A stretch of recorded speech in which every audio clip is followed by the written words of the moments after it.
I think the first time we talked about this, I ended with, I, for one, bow down to our Chinese overlords. And we continue to bow. Yes. So when I on walk us. into the building of China, I always bow. I do. No fines. I do the bow. I do the bow. You're not going to find me. 100%. No dissent here. No, sir. Please. You need me to clean your apartment, boss? Just when I think you couldn't possibly be any dumber, you go and do something like this. And totally redeem yourself! Yo, what's up, Internet? Welcome back to another episode of 3 Averagely Intelligent Dudes, and today we're discussing dangerous ideas. Yes, a very dangerous idea today. We're going to be talking about China. Probably as I see it, the most dangerous country on the planet, but we're talking about kind of China and our relationship with China, how it's evolved over the years, how China's evolved over the years, and some of the things that they do that aren't necessarily as westernized as you might think that they are. We're going to learn a little bit about their government. Yeah. We're going to learn a little bit about how they deal with their capitalism or their version of it. And we're going to look at some chips. Yeah. Oh, yeah. Some chips, too. But also stay tuned because we're going to get into some other things in this episode that are going to blow your mind. I mean, I just can't. I mean, they peeled my whole skull back. I think we learned things in this episode that I see the world completely different. Yeah, strap in for this episode of Morty's Mind Blowers. You'll see my face when you get to the point in the episode. I don't want to give it away because it's too saucy, but it's just like, you'll see. There's the face of a man who is questioning everything is here. Yes. So look forward to that and have fun. Yeah, let's do it.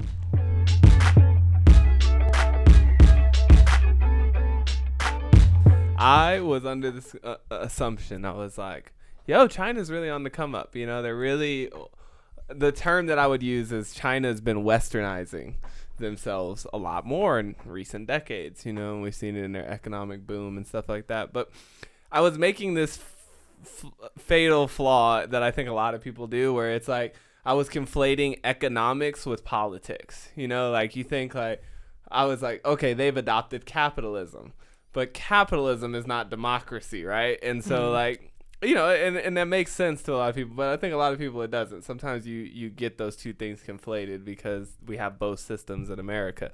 So it all started for me with this thing. You know how that YouTube algorithm, man, she's good. Yeah, she'll give you all the shit you want. Yeah. She's good. Like, every morning I wake up and I'm like about to start my meditations and stuff, and I go to YouTube and I'm just bombarded with all these things that I just can't not click. You know what I mean? Like, I'm just like, oh man, you're a bodyguard for a Chinese serial rapist. Like, what do you mean? Yeah. Elaborate. Yeah. It's funny. TikTok got me by showing me like shit where it's like a confrontation in public. Yeah. It's like really in depth. It's like social experiment, not experiment, but you know what I mean? Like you just want to watch it because of the interaction. Like these are humans, and you got to see what these humans are doing. And I'll be wanting to get off TikTok. I'll be like, cha, cha, cha. And I'm like, all right, let me get off TikTok. And then I'll hit the back button. Yeah. But if you hit the back button once, it just shows you another TikTok. Because did you really mean to hit the back button? You have to hit it the second time. That's funny. So I hit it the first time, and if it thinks I'm trying to get away, it'll just roll me one of those really interesting. And I was thinking about this because I watched a whole documentary where this is fucking real. Yeah. The algorithm really be sitting there and be thinking like, no, you want to go away? Here's your favorite thing. We've got your favorite thing. We've got oodles of noodles. Yep. If you want noodles, we got oodles. Yep. But we're going to feed you what we think you might want. And we're going to move you around. We're going to make you look at QAnon. Or like, maybe we'll bring you some. We're going to push your buttons before you go. Yeah, it's really creepy, man. That algorithm shit's really creepy. It is. It's good. It'll just recommend me like weird basketball plays or like, football things. Like, this never happens in this sport. And I'm just like, dang, what happened? What's the thing that never happened? And that's new. That's new. It used to give I have to know. It used to give me things in line with my subject matter, but now it just gives me like clips of interesting things, like I said, like very TikTok-ish. But anyway, so one morning I ended up, instead of meditating, spent 45 minutes listening to this dude talk about. This is a 46-minute video. I watched the whole thing. Impressive. I watched the whole thing. I love it. It's interesting. And so this dude, he moved to China to become like a English teacher. He was like teaching kindergarten and stuff, and he hated it. And yeah, I guess he was just like looking for a new like gig or whatever. Yeah. And then so he ends up getting a job at this place, this global training institution, the Sun Moon Education Group. And so this guy in the middle, right, he was like I don't know if he was a billionaire necessarily, but he was like a extremely wealthy dude, and he started these they're kind of like Sylvan learning centers or something like that all around. It looks like a Photoshop of Kim Jong-un. Yeah, his like squirrely cousin. Yeah, it just looks. He's got really the does. same shape, face, and head. Yeah, he's definitely got a North Korean look about him. But they'll definitely say that we just think all Asian people look alike. Nah, hey. Look, man, that human looks like a North Korean human. So nonetheless, he gets accused of being Japanese a lot because he has a Japanese sounding name. But whatever, neither here nor there. So he gets this job. Here's him over here in the corner, right? Like he's on the promotional material. But he got a job as an educator at first. But he said from the minute they started working there, they took a liking to him. It was just like they liked his look and everything. They put him in a bunch of promotional materials and stuff. He was on like a billboard, like the whole nine. And then he finally gets he ends up getting a gig like to bodyguard this guy. Because I guess the guy's super famous in China as well because he's wealthy and all this stuff. And so he's like looked up as this like awesome entrepreneur. Well, as he's working at this institution, he starts realizing like there's some creepy things going on around there, right?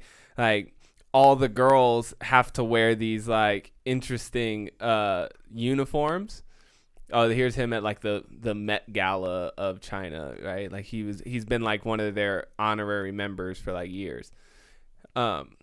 So he was saying that there was some weird things that were happening at this place. Like you would have to bow down to like the logo thing when you walk in. Like you'd have to bow at the thing when you come in or whatever and this and that, which is like, all right, weird, fine. But like you would get fined if you don't bow. Like if somebody sees you not bowing and you get caught, like that's like a write-up. Like you get fined. You like walk in, you're like late for something, and Steve and John, imagine those are Chinese names. They're sitting over at the desk, the receptionist desk. They'd be like, Tyler did not bow. I saw him come in this morning. He was literally only 5 minutes early, and he did not bow. On God, he was saying it was like that. And same thing, like the women would have all of these like uniforms on, and they had to wear the uniforms and all this stuff, right? But like even flight attendants, even more. I was gonna say the same thing. It looks like yeah, they look like they serve drinks on a space like cruiser cocktail in a waitresses. It's very it's got a very Sea Org type. It does have some Scientology vibes too. Yeah, it does. Yeah, and that's these cults. They love that shit. They love to have like some pseudo militaristic. Look to them, whatever. So he started noticing this, and he was saying like it wasn't just that. Like you would get fined for all types of stuff. Like if your uniform was out of whack, like if you forgot to wear your little pin badge or something, fine. Like, and they would dock you pay.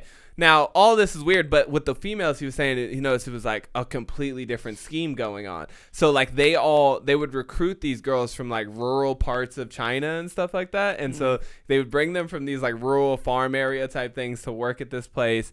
You had to live in the dorm rooms. Like the women had dorms. They weren't allowed to go out or like interact with the public and everything. And these women are like brought on as teachers, I'm assuming, for like I think so. What is the premise of him recruiting? They're like these like he said, they're like Sylvan learning centers or whatever. So I mean, there's a lot of people that you have to have if you have all these locations all over the place. They were office receptionists and stuff, and then I'm sure some of them were teachers and educators and things like that. But so they would have to live in these dormitories, and he said it was weird because they would try and get them, hey, come out, have drinks with us later, or let's go out to lunch and stuff. And they're like, oh, sorry, I can't. Like they weren't allowed to like just leave and go out and be about and stuff. So he was saying it was weird, and they would like get fined, and all types of weird stuff would happen. Here's him in like a little bit of commercials or whatever for them. This is the thing where you have to bow at, like, as you walked in the building, you'd have to bow at that CC. They even have like a cardboard cutout of somebody being like, make sure you bow. Also looks like she's wearing a military uniform. Yeah, that's their uniform. Like that's the uniform. That's Brigadier General. Yeah. She's showing you the proper bow technique. Yo, so he said like he started noticing that there's all this creepy stuff going on with the women. Like he for one thing, he made them like pose and kind of all these like risque type poses and stuff, and made playing cards out of them. And then the playing cards were like merch for like the companies and stuff. Like them just he put him in the awkward like the company calendar photo shoot. It's like stuff like that. Oh, that's weird. And so weird. And it's just one guy running this whole thing. It's this not one like guy running this whole thing. I'm sure he had like board members or whatever, but it was majority like just one dude. And so he starts noticing all this stuff going awry. Like this is all them eating and stuff in the place. And like I said, they're all in uniform, and that's like what they wear every day. But what started to get really sketchy, I guess, is one time this girl comes to the office and she's just crying hysterically, right?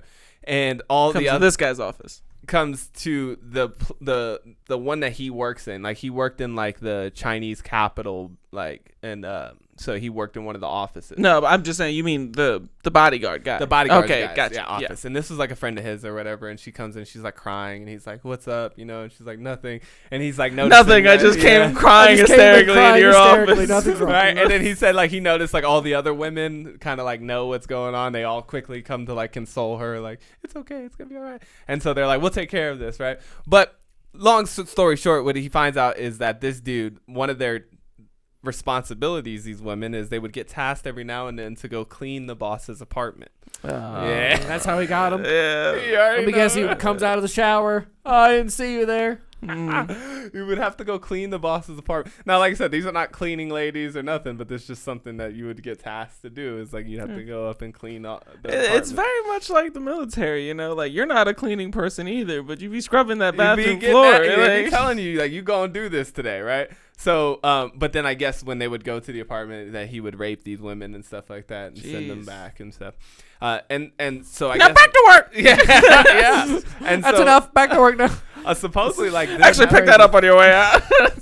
I wonder, and that's the what thing a too. Is fucking like douchebag. he was so in control. This wasn't like he was like manipulating them into sex or something. Like he was just raping them. Yeah. Just like he would just like rape them and I mean, you know, I guess That's a bad look. it had some very he was like, they were my friends, you know, like we hung out and stuff, and like you could see all those women, but then you see him over to the right, and like he got tasked. He said that like that was also something. This dude was like a super megalomaniac. Like he was really big into the fact that he was like popping. So he would like make the local office, if he showed up somewhere, the local office would have to meet them, bring him flowers, put these little garlands on their neck and all that stuff. Like it was a really weird situation, and this dude was He's got really, a 10 out of 10 bodyguard stance. Yeah. He was like, "Yo, don't roast me for wearing glasses at night." Like here he is wearing glasses, looking like all Keanu Reeves and stuff. He was like, he made me dress like this, like, take pictures and stuff. And That's funny. and like whatever. But It's a flex. That's so dumb. Why would you make your bodyguard wear sunglasses at it's a night? bodyguard thing. I don't know. You do I know that. it's like a cliche like movie thing, Yeah. but like you said, he's like a megalomaniac, so it like has nothing. Like he just wants to show that he has a bodyguard, so he needs him to look the part. But like,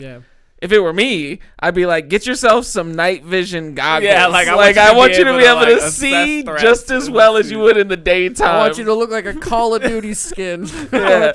I don't care what he looks like. I just like if there's a threat, I need you to stop it. Yeah. Guard my body. No, that was the flex though. He was just like, "Hey, look like a really cheap Vin Diesel." Right, you know what I mean? Like, Get out here. Discount look- Vin yeah. Diesel out here. Get out here and look Look like at my Keanu American Reeves. bodyguard. he's ex-Secret Service. That's why He's he like wears John Wick. glasses. He's got the Jason Statham haircut. It's funny, man. So, nonetheless, He seems to have a lot of these photos. yeah, well, because he lived there for like years, like you know what I mean, like. But that's what I'm years. saying though. Like, are these photos of all these women his photos? Yeah, they're his. Yeah, like he said, he was friends with them, and I mean, like I have tons of pictures of me in the military with all the homies and all that stuff. Like, But you don't have a ton of pictures of just women working around in the military. You're just going around taking pictures of women in the tech. You know, like that's I mean, weird. if you have mixed, they're groups like that, coworkers, it's like they mingle. There's a mingle. Well, okay, but my point is like this is the first picture that I've seen, and obviously we're not watching it; we're just like skipping through it. But like anytime it lands on a picture of women, 9 out of 10 of them are just pictures of the women, and so I'm like, that's why I'm like, are these his pictures or are these just pictures that he got, like that he just like accumulated? I'm sure it's. He did some both, research, yeah. assembled a couple. Yeah, Because I'm like, he's got a lot of pictures of these women just like standing around. I bet you got him off of Chinese Facebook.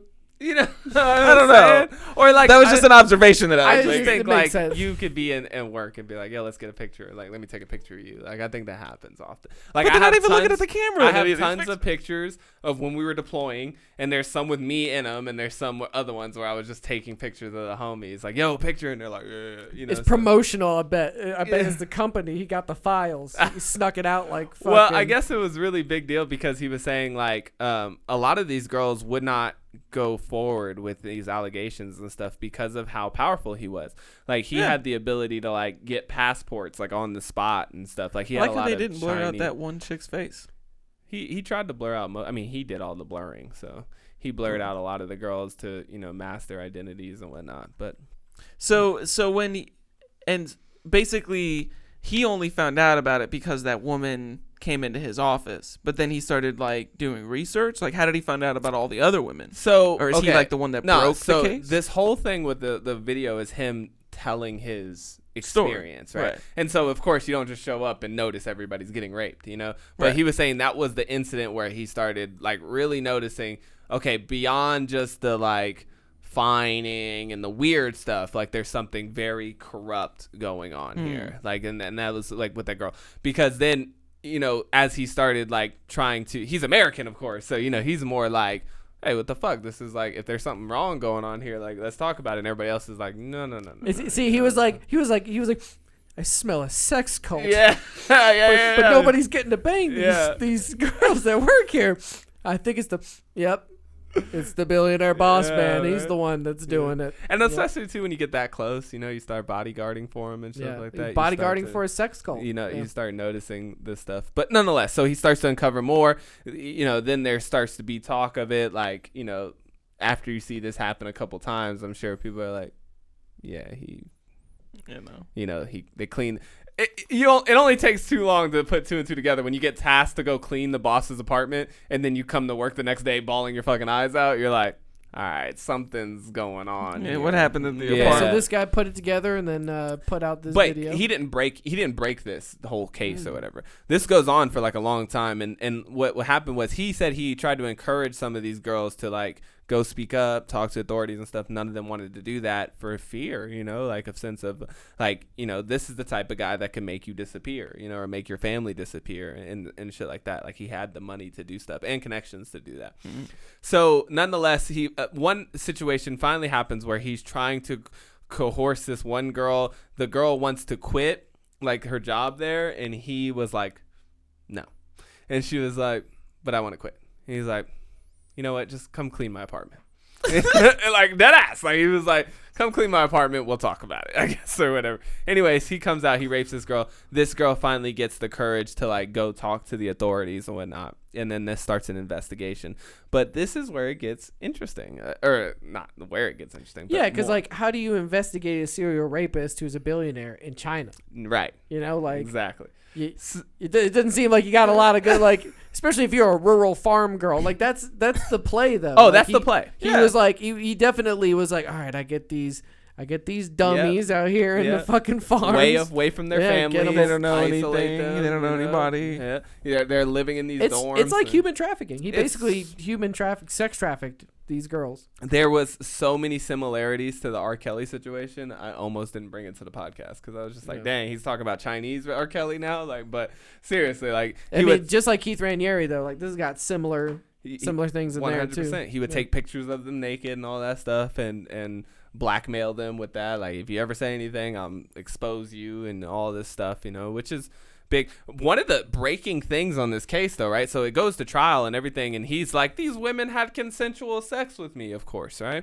Yeah, that's what they always said. Like, they wanted to do it, whatever, blah, blah. Like, look at me. I'm rich and I'm wealthy. But what happened was with this one particular girl, I guess it was found out that she was on her period when this happened. And in China, having sex on your period, that is not a thing. Like, they just do not do that. Like, women, like, Really?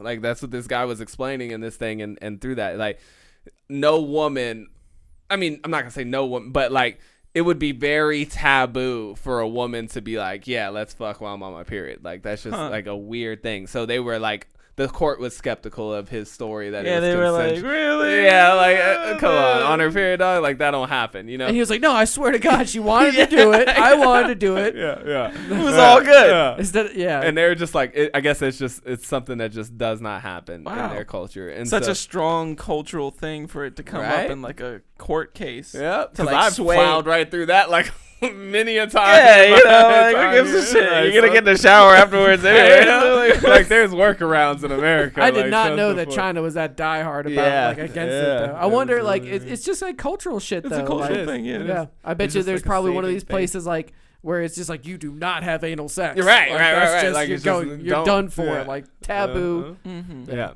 Just like they all grow their pube hairs out. Like it's just part of the culture, you know? I don't know. But nonetheless, so he gets convicted and all this stuff, but this is where you start to realize that the corruption goes deep. The verdict handed down by Friday, or no, let's go up one. The final judgment of Shenzhen Intermediate People's Court maintained the ruling in the first instance and ordered Sung Shanmu, that's the name of this guy, founder and former president of Shenzhen Sun Moon Education Group, to pay the victim, a woman surnamed Liu, 4,205 won, equating approximately $617 US. That was her like award for like winning this case. So smooth $600. I mean, this dude's a millionaire, of course, but not only that, he was sentenced to like 4 years. I don't think he actually did all 4 years, but the sentencing seemed extremely light given this circumstance. Even more weird was that this dude was saying that a lot of the information regarding this case and what happened to this dude scrubbed. Completely scrubbed. Like articles, any type of reporting that was happening on this went completely under the rug. And they're just saying, you know, like it seems to be not only like saving face is a big thing in that culture, probably the biggest thing. Like you do not look bad out there. Like that's just such a big thing. And China exercises that as well, where they do not like to look bad, you know, and so they will, you know, suppress information and things if it makes them look bad. And so I guess a lot of the information regarding what happened with this dude just got swept under the rug. He was saying you couldn't find any articles or anything about it for like years. But that got me thinking about like this whole idea of how China interacts with their populace, you know, particularly their wealthy populace and the people that have gained power and status within their community, you know, because they have that, they can do that. They can just either help you out of really sticky situations if they fuck with you or put you in sticky situations if they don't fuck with you. Yeah, I mean, I wouldn't be surprised to find out that guy, this dude, started, not the bodyguard guy, but The CEO guy. the CEO guy. You know, he probably had some connects in the party.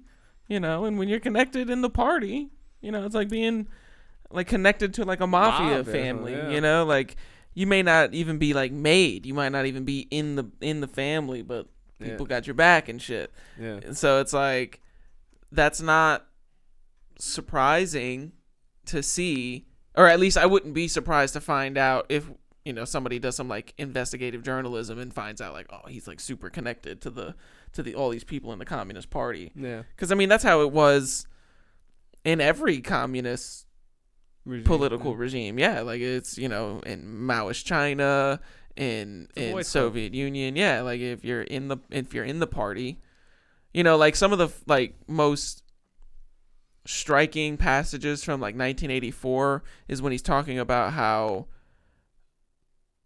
like he's writing about how, you know, they'll give out, like 1 week they'll say, oh, we're bringing down the chocolate rations or whatever to like half. And so then a week goes by and they erase all of that information and then put out a statement that they're like raising it to that level. And then, but then you're like sitting there with like no chocolate or whatever. And it was just funny how like he talks about how like they just move you around like, you know, you're just kind of like a big pile of dirt that they're just like, we're going to section you off over here. And now we're going to put you back. And then we're going to do this. And we're going to do that. We're going to put some water on this one. And it's like, you know, you really don't have a lot of control. Like you know, it's not as direct, but you can feel like the puppeteering happening. And it's so much involved in their economics and like their, like you said, the businessmen that run the companies, now that they have some sort of like economic freedom.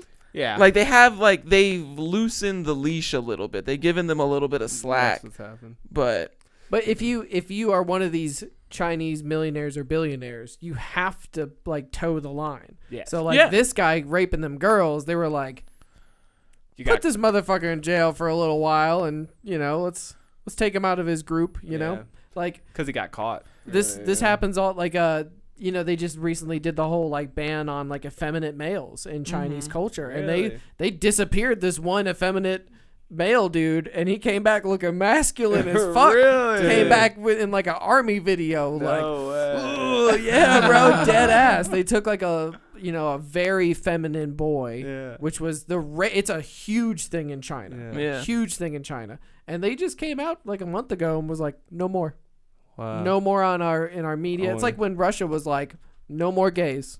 No more gays in the media. Yeah. No more. You can be gay, but don't tell nobody or show nobody. Keep that shit to yourself. Tell male celebrities to man up. Oh, jeez. They must not like all of the like K-pop influences. Seemingly overnight, now that China's National Radio and TV Administration and other government agencies have made it clear that men who can be described as Niangbao, a derogatory term for effeminate men, are no longer suitable role models. New government controls call for broadcasters to enforce a correct beauty standard and to stop booking male celebrities who fail to meet the manly criteria. See, are there more pictures? That's interesting to me. Manly criteria. I would love to see what this criteria was, though. Yeah, interesting. I've seen like side by sides where they where they snatched tried them to up. Make them go the other way. But I mean, that's what's images. That's what's fascinating to me. Was that, like you said, I really mistakened it for the sense that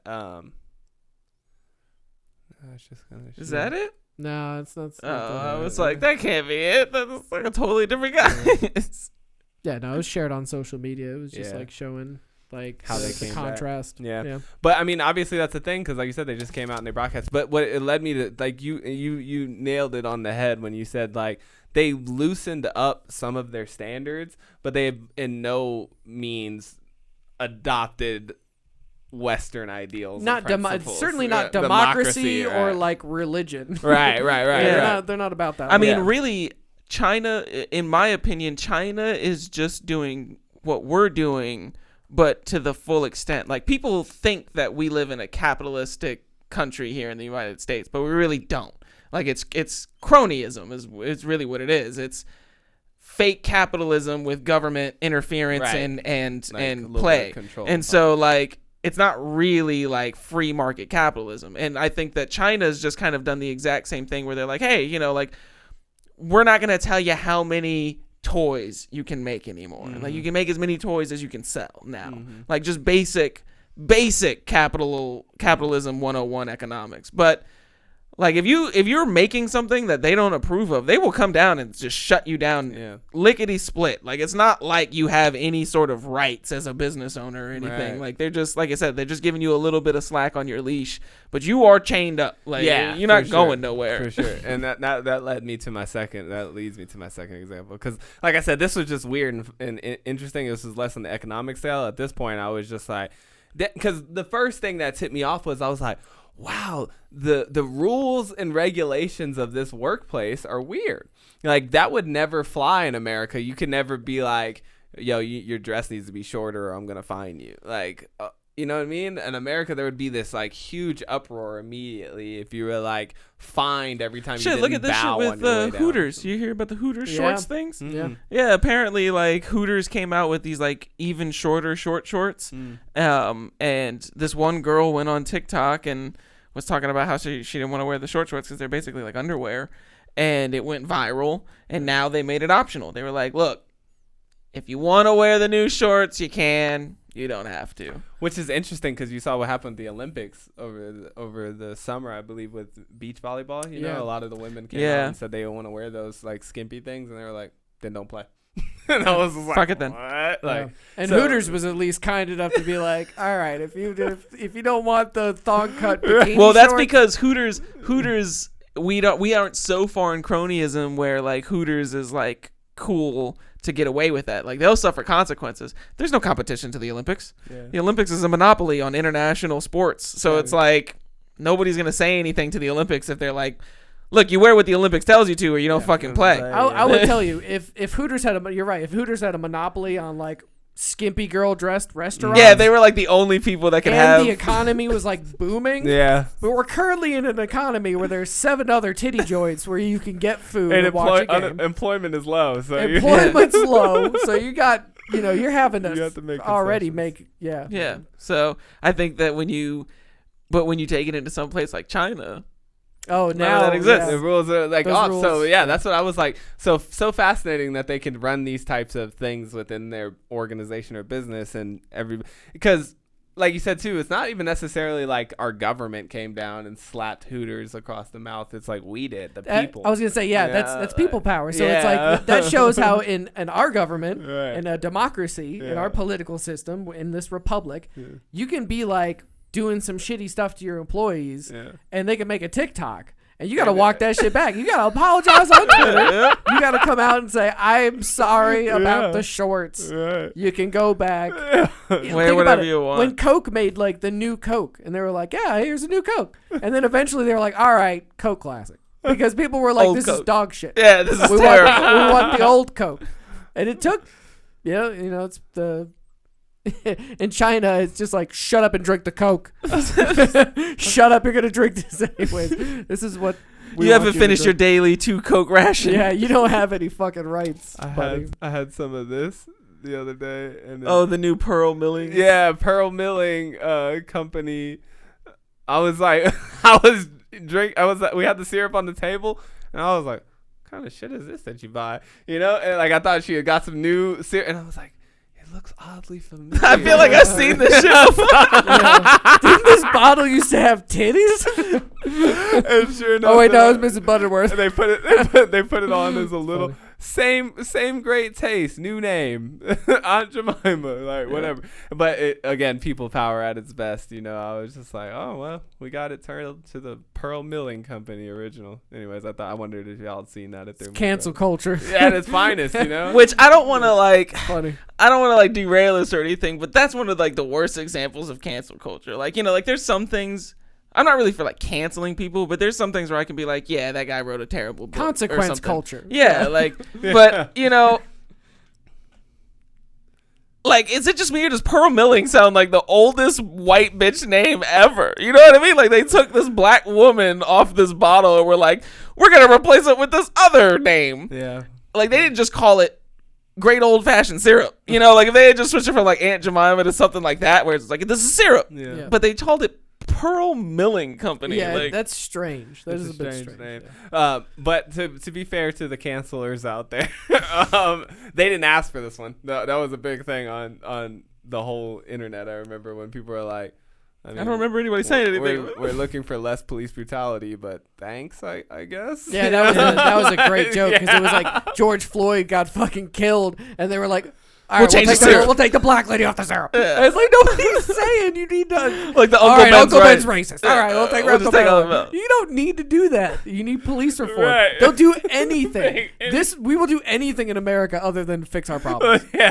Yeah, 100%. So whatever, but like you said, I'll derail us all day. With Yeah, this, exactly. But that was an interesting example of how the people can change things. But so all People that cannot change things in China, right? No. Like nobody's gonna speak up. Like you said, none of the women who are even being raped in this whole scenario were like, "I'll speak up." Like fuck that. Oh, Like, make a hashtag. Yeah, Like, no, it's not gonna happen. Not gonna happen in China. But the Chinese government will rein you in, and so this led me a couple days later. I'm on the YouTube, and I come across. Actually, it was this video right here in particular, but I'm not gonna cite that one here. But Jack Ma, right? So Jack Ma was one of China's like richest people. I think he was listed as their was ranked second in the annual World's 50 Greatest Leaders, and he was the richest man in China with a net worth of like 21.8 billion. But in October 2021, his net worth was 42 billion or something. So super rich guy. Nonetheless, you may not see him, you may not have. I follow like the entrepreneur success space, so I've seen him a couple times. He's a really interesting character. He's a little weird. He's a little weird one. But he's super rich because he founded Alibaba, the website Alibaba, which is It's like their Google, right? no, it's their Amazon. Oh, yeah, it's like a buy anything for a really cheap website. Right. So they specialize in bulk sales. So if you want to sell something as a person here in America, you know, like we source all of our things from China. He created a website where you can go and source things. It's like a giant Chinese manufacturing catalog. Yeah, exactly. It's a distribution. So he sells everything. They sell everything in bulk, so you can get it at a really cheap price and resell it here in America. So anyways, it was a huge website. He was super, super wealthy. He was just about to come out with this new like financial institution. It's called the Ant Group or something like that. Okay. And they were going to be like an investment IPO, I guess, essentially. Right. Like This a VC type of situation. Yeah, something like that. I can figure it out here real quick.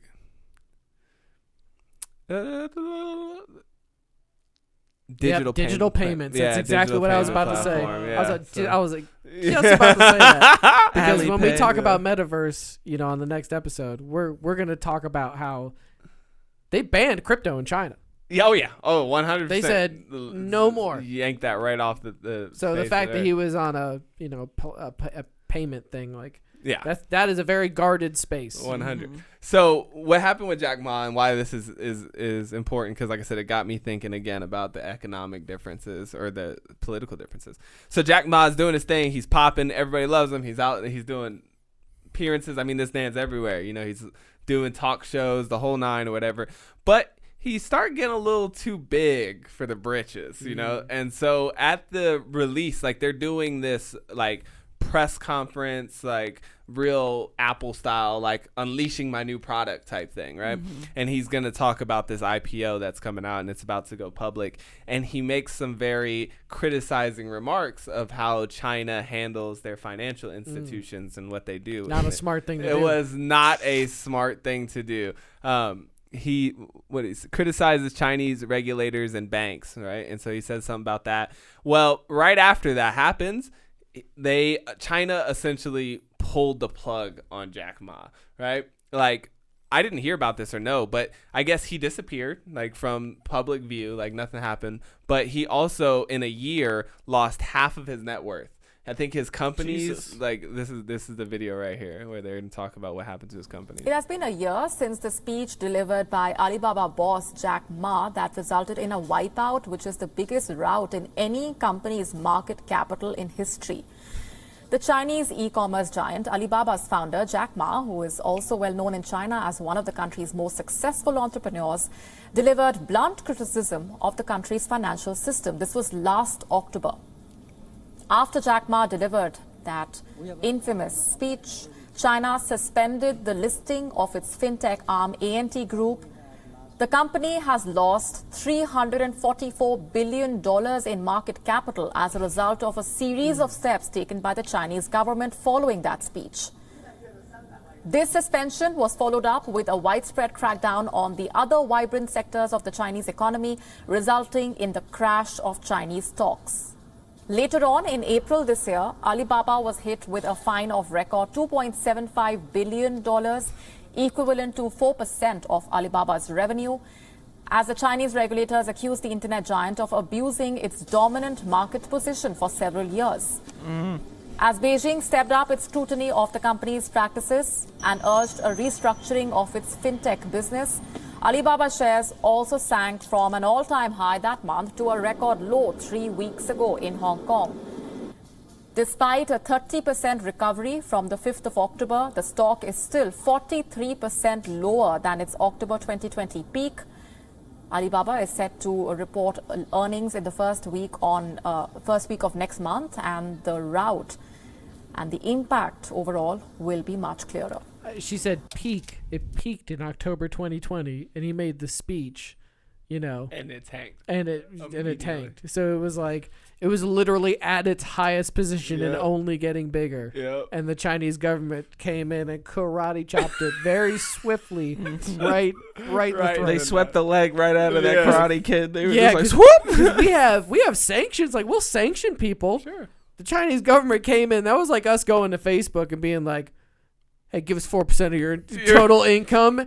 And by the way, Mark Zuckerberg, disappear for a year. Yeah, you're done. Yeah. Like You're no, done. this is literally like you said, where they just come through and they cited all types of things. Like they said that they wiped the Ant Group or blocked the Ant Group because Financial of stability. yeah. Right? They were saying that it would threaten financial stability. Just like they said now Alibaba was manipulating Abusing. abusing their market dominance or whatever. So they come up with these reasonings that are supposed to sound good to the public, but it's an obvious case of the CCP being like, you're out of you line. stepped out of line. Yeah, Yeah, you're out of yeah, line, out of and we line, got buddy. something for that ass, Yeah. dog. And it blew me away because then it just realized, like you said, with the Facebook, like look how many times we had to drag Mark Zuckerberg into Congress and be like, please, just stop doing what you're doing. Yeah. Like we would just really appreciate it if you would try a different type of tax.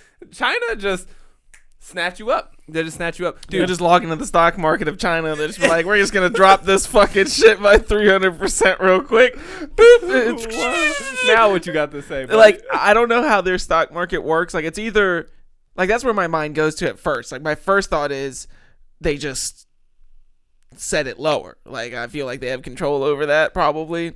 Or maybe it wasn't, but as soon as he finished that speech, everybody was like, sell Alibaba immediately. Like, they were on the phone with their brokers watching Nah, the they news just- like, yo, I need you to liquidate all of my holdings of Alibaba right now. No, they just blacked out, or like essentially blocked his IPO offering. Yeah. So they were just saying your fintech arm is not coming to market. Yeah. And they just blocked it right out the top. But that 300, I read somewhere or watched another video where they're breaking it down. He lost like $78 billion a month over last year. Oh, And that makes my stomach dude, churn. 78 billion? Like what? You the make a great point, That's though, like U.S. about- government type wasting.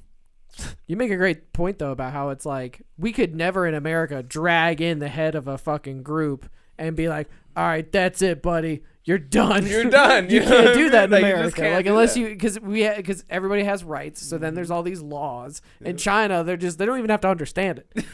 Because in America, we got people in America. I was watching one of the Facebook hearings, and it was I can't remember which head of who it was, but he was the old ass fucking congressman's like, will you now make a pledge to end Finsta?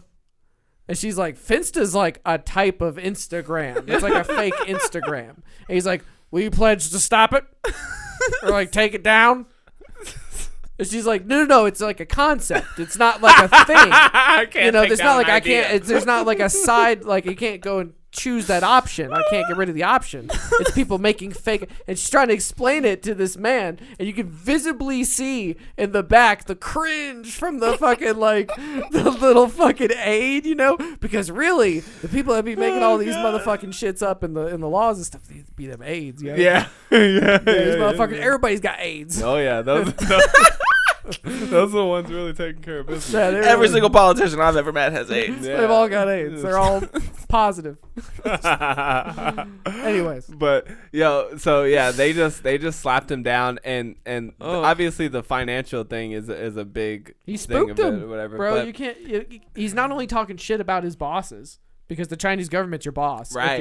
If you're in this capitalist quote unquote system that they have going on, yeah. you can't be talking shit about your boss and then be like, "Yo, I'm gonna bring out some crypto." One Who the fuck you are? I never worry about the regulations. Why not? Because I know I'm a good boy. Well, I've interviewed Jack Ma at least 4 times over the last 25, 30 years in 2005. And this was still at early goings for Alibaba. I asked him how he stays ahead of the regulators, and he says, And the government loves me because, I am helping them to create a business.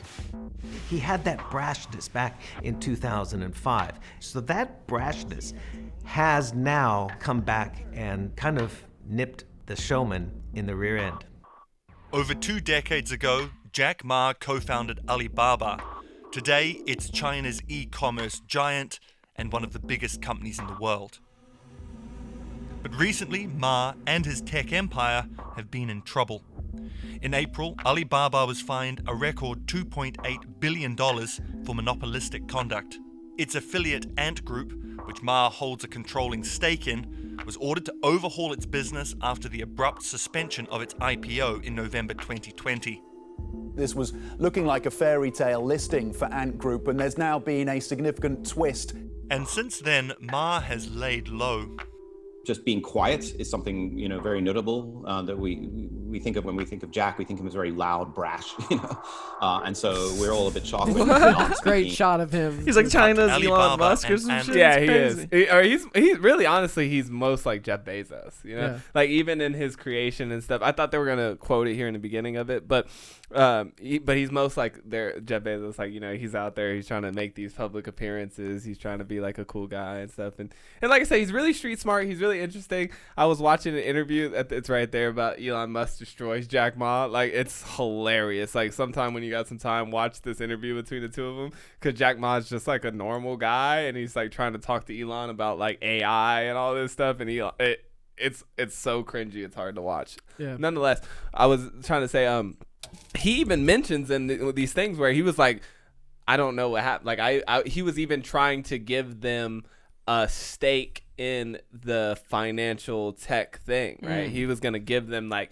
their share, essentially, the CCP share. And he was like, kind of, I started realizing that too. Like you said, they're in bed with these businesses in the sense of like they own a portion of the business, or the business gives the government kickbacks and stuff. And that's kind of, in a weird way, it's like a shakedown. It's like, yo, if you want to do business out here, you better keep us happy on our end too, and we'll allow it. But if you don't, but that's how I guess disrespected they felt and whatever, because even though he was trying to cut them in on the deal and everything, they just straight blocked it and shut it down and stuff like that. But because it's like for the CCP, they don't give a shit about the money. Like he's like, I'm helping them create business and stuff. Like they don't give a shit about that. Like they got 1,000 other dudes come like right behind you that they could just plop in your spot to do your little thing. Like it's not like, for them, the control and the appearance and the optics and everything, how you look to everybody else, like that's way more important to them than whatever money they're getting on this deal, this IPO listing, or because they want to control the culture. Yeah, exactly. They want to control, like that's why this whole it's not about economics. Exactly, it's about the culture. So it's like, okay, we're gonna go in here and take over this guy's whole financial thing because, what's more cultural than how you handle your money? Yeah. This wasn't a bank, it seems like. It was a financial payment system. Yeah. And they came in, and one of the little quotes I saw was they want to treat it more like a bank. And that was like one of their reasons. And it's like, well, that's China, the Chinese government coming and just saying, listen, we're going to control every aspect of this of humanity in our country. And if you want us to just give people Venmo, no, sir. It's not happening. Absolutely not. You want to make a Chinese Bitcoin, it better be called the CCP coin. You know what I'm saying? And you both hit it on too, where it's like it's more about, we even talked about this in that last example, like the face is far more important than anything, economics or whatever, but the optics of the situation and how you look is far more important than how things actually are. And so they're like, if you're gonna like make us look bad, then we don't give a fuck how much money you're making us or whatever the case may be. We're still gonna slap you. But you were hitting on it a little bit earlier. The most fascinating part of this was the disappearing, though, too. Not only did they pretty much not bankrupt him, obviously, but knock him down a significant couple of rungs. Yeah. China's known for re-educating people. But 100%. Yeah, like this isn't like, it would be one thing, because like the way that guy said it in the video, like, oh, he was like laying low. Well, like it was like Jack Ma's doing that he didn't come out in public, which I could buy. But this isn't the first time that we've heard of somebody saying something critical of the Chinese government and then just disappearing for a long time and then showing up again later and being all like, the Chinese government's the shit. Singing a whole different... Chinese government will even do this to your religious group. If you've got too much of a religion, like the Uyghur population, they were just like, man, these guys are a little too Muslim. Yeah. We better re-educate them on Chinese values. Wow. So if they, they're doing it to literal populaces within their country. Like we said in the last episode when we were talking about subversion, like nobody's subverting China. Yeah. Like China's keeping its culture intact. Like there's no... it's an iron grip on that shit. Like, there's it's not almost gonna like be a any giant westernizing. wall is around their culture. A great wall, if you will. Go get that in. That's a great almost like this. But no, there was that story just a couple months ago, maybe now, where there was that girl who disappeared. Yep. The actress, I was thinking about that The too. actress. Yeah. It was the actress. Same The thing. actress yeah. disappeared, Yeah. and then she came back, and she was like, "No, I love the fucking government." No, China government. I'm all about that. And you shit. can tell, like, when somebody does that inflection with their voice. Do you hate the Chinese Communist Party? No, of course not. What? No way. Yeah. I love those guys. Yeah, because I guess she was being pretty critical, and then she disappeared, and then came back and was like, "China's the greatest." And this is China why, number one. you know, like, China number one. China number one. That's their whole culture. Yeah. This is why I think that, you know, when you see a lot of other countries, or even some people like now here in America, they're like, "Oh, you guys make too much of a big deal about free speech." And it's like, I see what you're saying, like, because you think that this dumb topic, which is dumb, is kind of irrelevant, which it kind of is in its own context. But in the context of free speech, it's not irrelevant, because then all of a sudden you say something wrong about your government and you get disappeared for a while, and then you come back and now you love the government. So it's like, that's why so many people are like big on free speech, and like, you have to be like a free speech absolutist and everything, because like the second you start making, you know, little exceptions for things, you make a little exception for that, and then a little exception for that, and then, you know, one day you turn around and there's just you're in some sort of weird Chinese looking on sale. It's no longer free. Yeah, exactly. Like you know, you get buy one get one. Here's an angle. Here's the an pros angle. definitely outweigh the cons. So Americans, like, we're kind of taking more of an isolationist approach with China. Like, we were like, in the 90s, we gave them all of our business and manufacturing. And then we were like, let's sit back and see if we can, you know, just not fuck with them at all. Yeah. And I was we're gonna pay them to become democratic. Okay, here's the deal, guys. We're gonna give them all of our money, and then we'll just be better than them somehow. It didn't work out. They're getting much larger, and they're gaining. Yeah. You know, they're the big superpower now. Yeah. And one of the things, I lost it. Damn. Yeah, damn. Yeah. But they're taking it back though, for sure. And Like I you was said, we took an isolation approach to Yeah, the isolationist approach. So with Taiwan, it's like America didn't come out and say, okay, you know, Taiwan wants its independence. If you fuck with Taiwan, you fuck with America. We'll fuck you up, China. No, we couldn't even do Cold War with that. We just had to be like, if something happens, like, we want to support Taiwan. Yeah. Like, we have to mealy mouth our bullshit to where it's like, we cannot aggress China. And that's why, like, no fucking laws are getting made about China in Congress. Nobody's talking about, you know, Taiwanese independence. Yeah. It's just shut the fuck up and let China get bigger. Yeah. And don't step on their toes. Yeah. Like, oh, our movie's not going to be shown there because, you know, we want to show it in Taiwan. It's like, oops. Like, they just wouldn't show Shang-Chi because the lead actor is like not down with the CCP government. So they were like, the new Marvel movie. they're like, oh yeah, well, we will just not show Shang-Chi in China. China's like, fuck off. Fuck. Yeah, China's literally was like, fuck off. in the Fast and Furious movie, they had to change. Or I don't know if it was the Fast and Furious movie. There was some movie where in the Chinese version they had to go in and with CGI they had to change like a flag on It was the new Top Gun. Yeah, the Top Gun. The They new had to Top change Gun, the flag because there's a Taiwanese flag That's in the what I'm background. talking. They had to Mealy change mouthed it. ass bullshit. Yeah. It's like if we have a problem with China, just, you know, strong arming Taiwan. Because I was watching the thing where they were talking about how many planes just fly into Taiwanese airspace from China just to like just look strong, you know, just like show a force shit. It's ridiculous, man. It's ridiculous. They're literally just like, it's one of those classic things where it's subversion. I mean, Yeah. basically, Like, they're Poland. just showing us that we're not going to do shit if they fuck with Taiwan. And if they fuck with Taiwan, we're probably not going to do shit. I don't think Nobody's we're gonna, gonna it's do the shit. exact same thing that happened to the, what was it called, the rice stand, or the rice land or something like that. It was like this area that was contested between France and Prussia back in the day, and then it was like Germany's, and it was like France's or whatever, and like that was like one of the first things that Hitler did, was like he invaded that area and like took it back over for Germany, and everybody was just like, well, you know, We've been disputing. Yeah, they've been kind of fighting over it for a while. Like, now it's Germany's again. And then he went into, like, Czechoslovakia. Or, like, you know, he just went into all these other places, and they just kept, oh, well, you know. Yeah. And so, like, it's going to be the same thing. Like, if China comes over into Taiwan, everybody's going to be like, wow, I mean. The little green men. It's kind of basically China. You know, the Russians, the little green men just came into that part of Ukraine and just took Crimea back. Yep, they were like, hey, by the way, this Crimea They're is like, we're not Russian. We're not wearing any patches. We're totally Smart unmarked move. mercenaries. Smart move. You But just like you said, completely like, take your patches off. Yeah, you're absolutely right. Because like I just thought of the example of, like, what if North Korea just like decided they were gonna take over the demilitarized zone, you know, and they were like, we're just gonna take this part in. We would immediately be like, fuck that. Yeah. But if China were to do some stuff like that, I just don't even think we have the capability to be like. I mean, they're no. doing that right now with India. Like, a lot of people don't know, but there's like this land grab. Yeah. Yeah, there's like this interesting border battle in India where, like, these mountains, there's like a contested.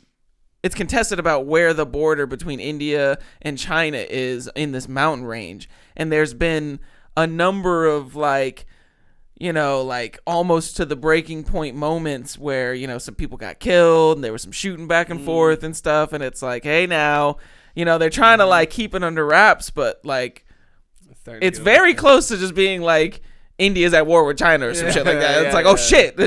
I looked into that the fighting at the border. Yeah. And it was like the book The Outsiders. Like, they all just got together and rumbled. Like the greasers and the shanks. Yeah, they didn't come the out. They didn't whatever. come out with like machine guns and like lay down like like the beaches at Normandy. They showed up with like cudgels and knives. It was like a brawl. Yeah, it was like Indians versus Chinese. It was like the Olympics. It was like, yeah, they just came out. Like, imagine, like, if you're in South Korea and you're standing at the demilitarized zone, and there's like a group of South Koreans and North Koreans on either side, like, yelling at each other, and It's then like they news meet team in the assemble. middle and they just start It's like yeah, it's like the news team fight on yeah, they Anchorman. just start beating each other up.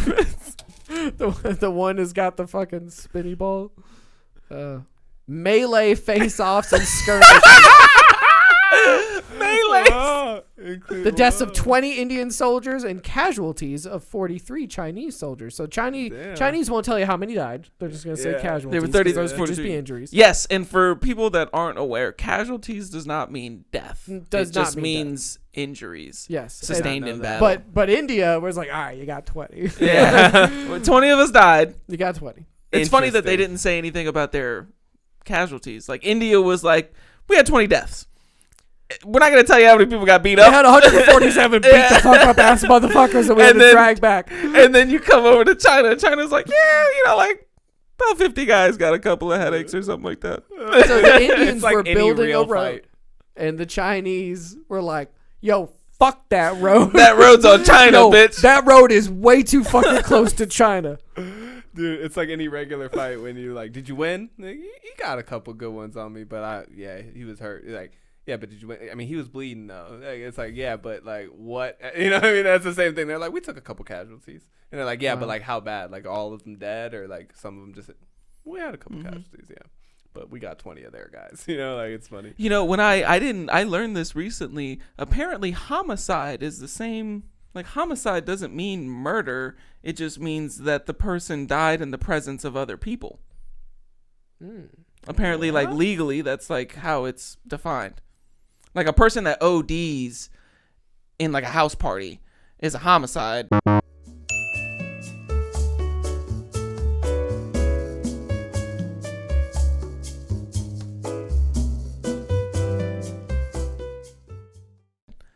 But it's not necessarily a murder. They don't know who, like, if the person died on their own or anything. So, like, you call it a homicide, and then the homicide detective detects it, and if there's no murder, then it's like a OD. It's a really short episode of the first 48.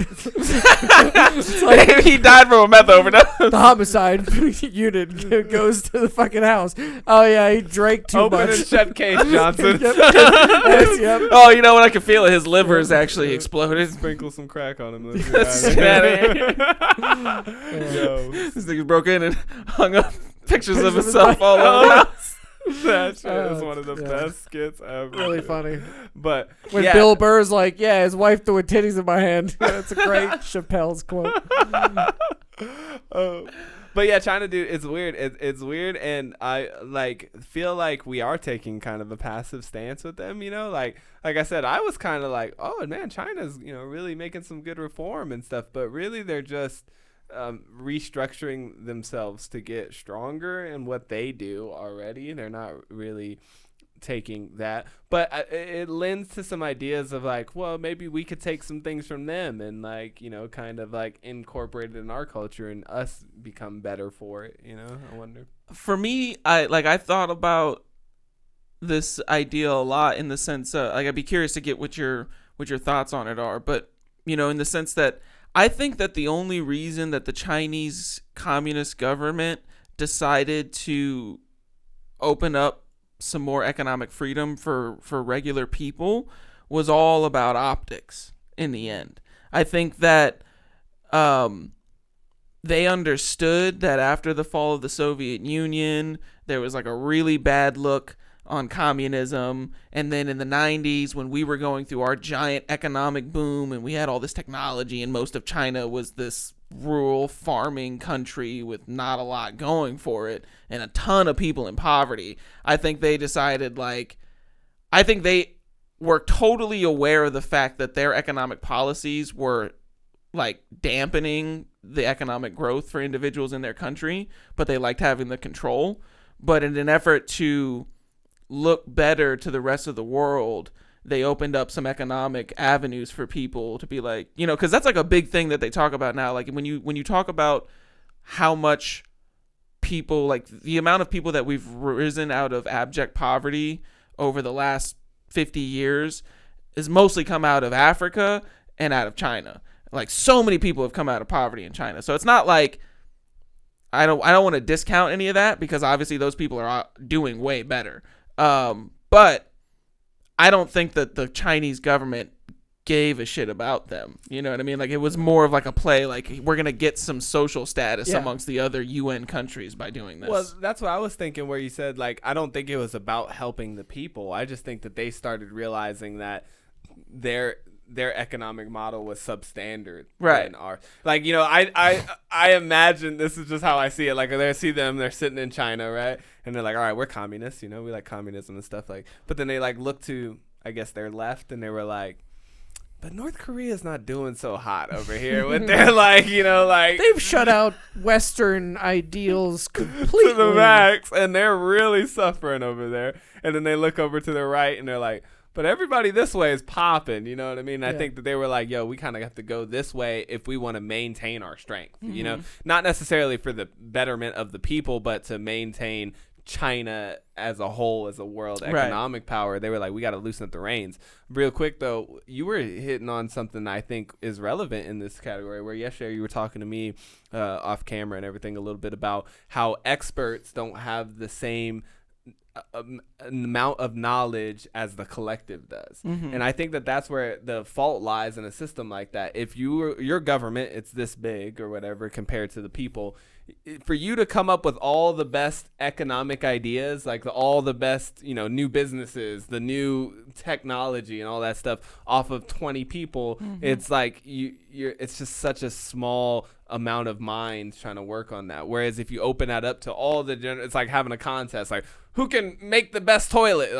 We're taking all ideas. I think that they open that up and realize, that we can't do this from a central planning spot. We have to let just regular people come up with things that we can never even come up with or whatever, but we're still going to keep a close eye and ownership on those. Think about the loss of control when the internet arrived in China. Oh, 100%. So when all of a sudden, it's oh shit, people have instant information sharing. 100%. They can see that we control every aspect of their life. Okay, well, we got to make them think. Give them some freedom, some economic growth, give them some electricity, give them some internet. I think of it like StarCraft 2, where it's America's over here and we're a 3-base Terran, and we've got some economy going. Yeah. We have enough gas. Yeah. We're making some units. China, we didn't scout them. Okay, so we don't know what they're doing over there. But what they were doing is getting greedy and going all in and going 6 bases, 90 drones until they're able to, at some point in the very near future, just come with a line of 17 brood Yeah, lords and they just over come Taiwan. creeping out. And we're just going to be like, but like 3 medevacs and like 14 Marines. Like, all right, we're going to back the fuck up and you can have Taiwan. Yeah. And we will not contest that. Just stay on that side of the Please ocean. do not back North Korea. Yeah, like right? please don't Which let them they push already across. are like homies, you know what Yeah. I mean? So It's scary. I mean, scary because not only are they now surpassing us in dude. The more we've talked about this a couple times on the podcast, but the more this goes on, the scarier the situation looks for us, because not only have they probably surpassed us in economic output, or they have surpassed us in GDP for sure, but they have more people too, so they also are just larger in population. They're building up the land military. mass, you know, I don't remember what the third one I was gonna say, but they're subverting us on our side too. Now everything that we use and have is dependent on China. Like, you know, like our economic system has become very closely tied to them, to the point where we can't really go against them even if we wanted to. Yeah. There was something else that I was reading about the other day, where there's this Chinese super, like a chip factory, semiconductor chips. There's a huge shortage of them right now, as there is of lots of different things. But the overwhelming majority of all of these chips are made in China. Yep. And so this is interesting because not only, like, you know something about these chips, but I also heard a very interesting story about these chips.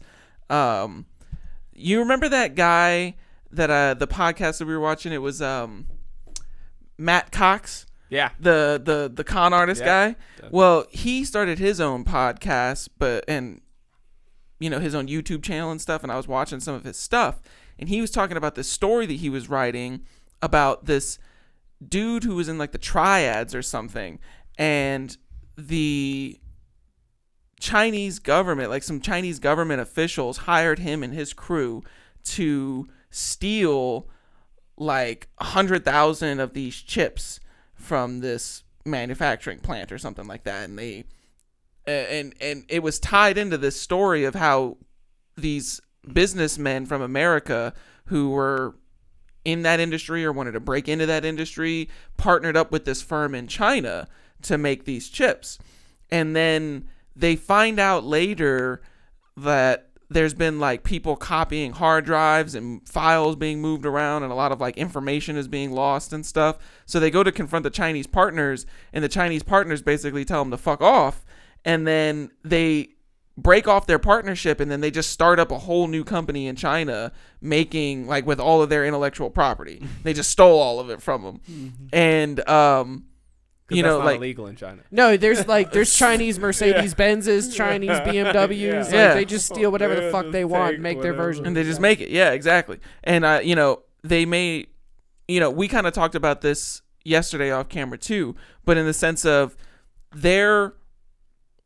because they don't allow a lot of freedoms, or at least they historically haven't allowed a lot of freedoms to just regular people to kind of come up with, you know, a lot of the biggest advancements in history have come from people that you wouldn't really expect. Sure. And so if you don't allow that, there's a lack of creativity, you could say, but they're really good at like precision and manufacturing and stuff. So instead of coming up with the ideas, they just steal them from everybody else and remake them to the same standards 100%. Or sometimes even better, you know, like it's 100%. That's this company that I was just talking about, TSMC. TSMC. So, you know, we talked about it once, and when we were talking about our energy grid and how China was making a majority of our transformers and stuff like that. Like, but you don't really understand. Like, it goes deep. So there's this company, TSMC. They make all of the super chips in the world.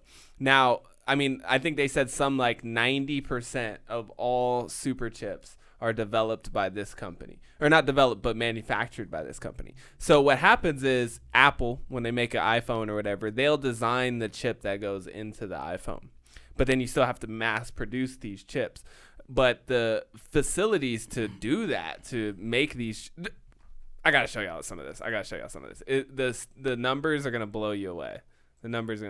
Chips are in everything, and they've been in short supply since just a few months into the pandemic last year. That's why it's been hard to buy everything from cars to PS5s. Turns out one company makes 24% of all the world's chips and more than 90% of the most advanced ones, the smallest, fastest chips used in today's iPhones, supercomputers, and automotive AI. Heck, we even have product that's landed on the last Mars launch that are taking pictures of Mars.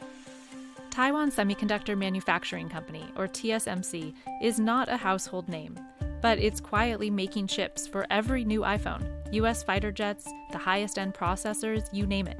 And now it's investing $100 billion over 3 years to ramp up production amid the shortage. The combined output of what we're doing is in excess of 12 million wafers a year. But the world's massive reliance on TSMC may also leave the global chip supply vulnerable to earthquakes, drought, and geopolitical tensions with China. Ooh, It's geopolitical become tensions almost with a monopoly China. at the leading edge, and all of those manufacturing operations, for the most part, are out of Taiwan, Hsinchu. That becomes a matter of national importance for the United States, but not only the United States, but the Western world. TSMC almost always keeps its production sites closed to US video crews. Until now. The total floor space for this fab is around 2.3 million square foot. Jesus Christ. The US was the birthplace of advanced silicon, but for decades now, it's been losing market share to Asia, where 75% of chip production happens now. TSMC is now bringing the world's most advanced chip making back to the US, with a $12 billion fabrication plant, or fab, in the middle of the Arizona desert. It's going to be, when it gets introduced to production in 2024, the most advanced technology manufactured in the United States. We got an exclusive tour of the fab site in northern Phoenix to get the truth about the secretive Taiwanese company and why the world's largest contract chip maker is bringing bleeding-edge chip manufacturing back to U.S. soil.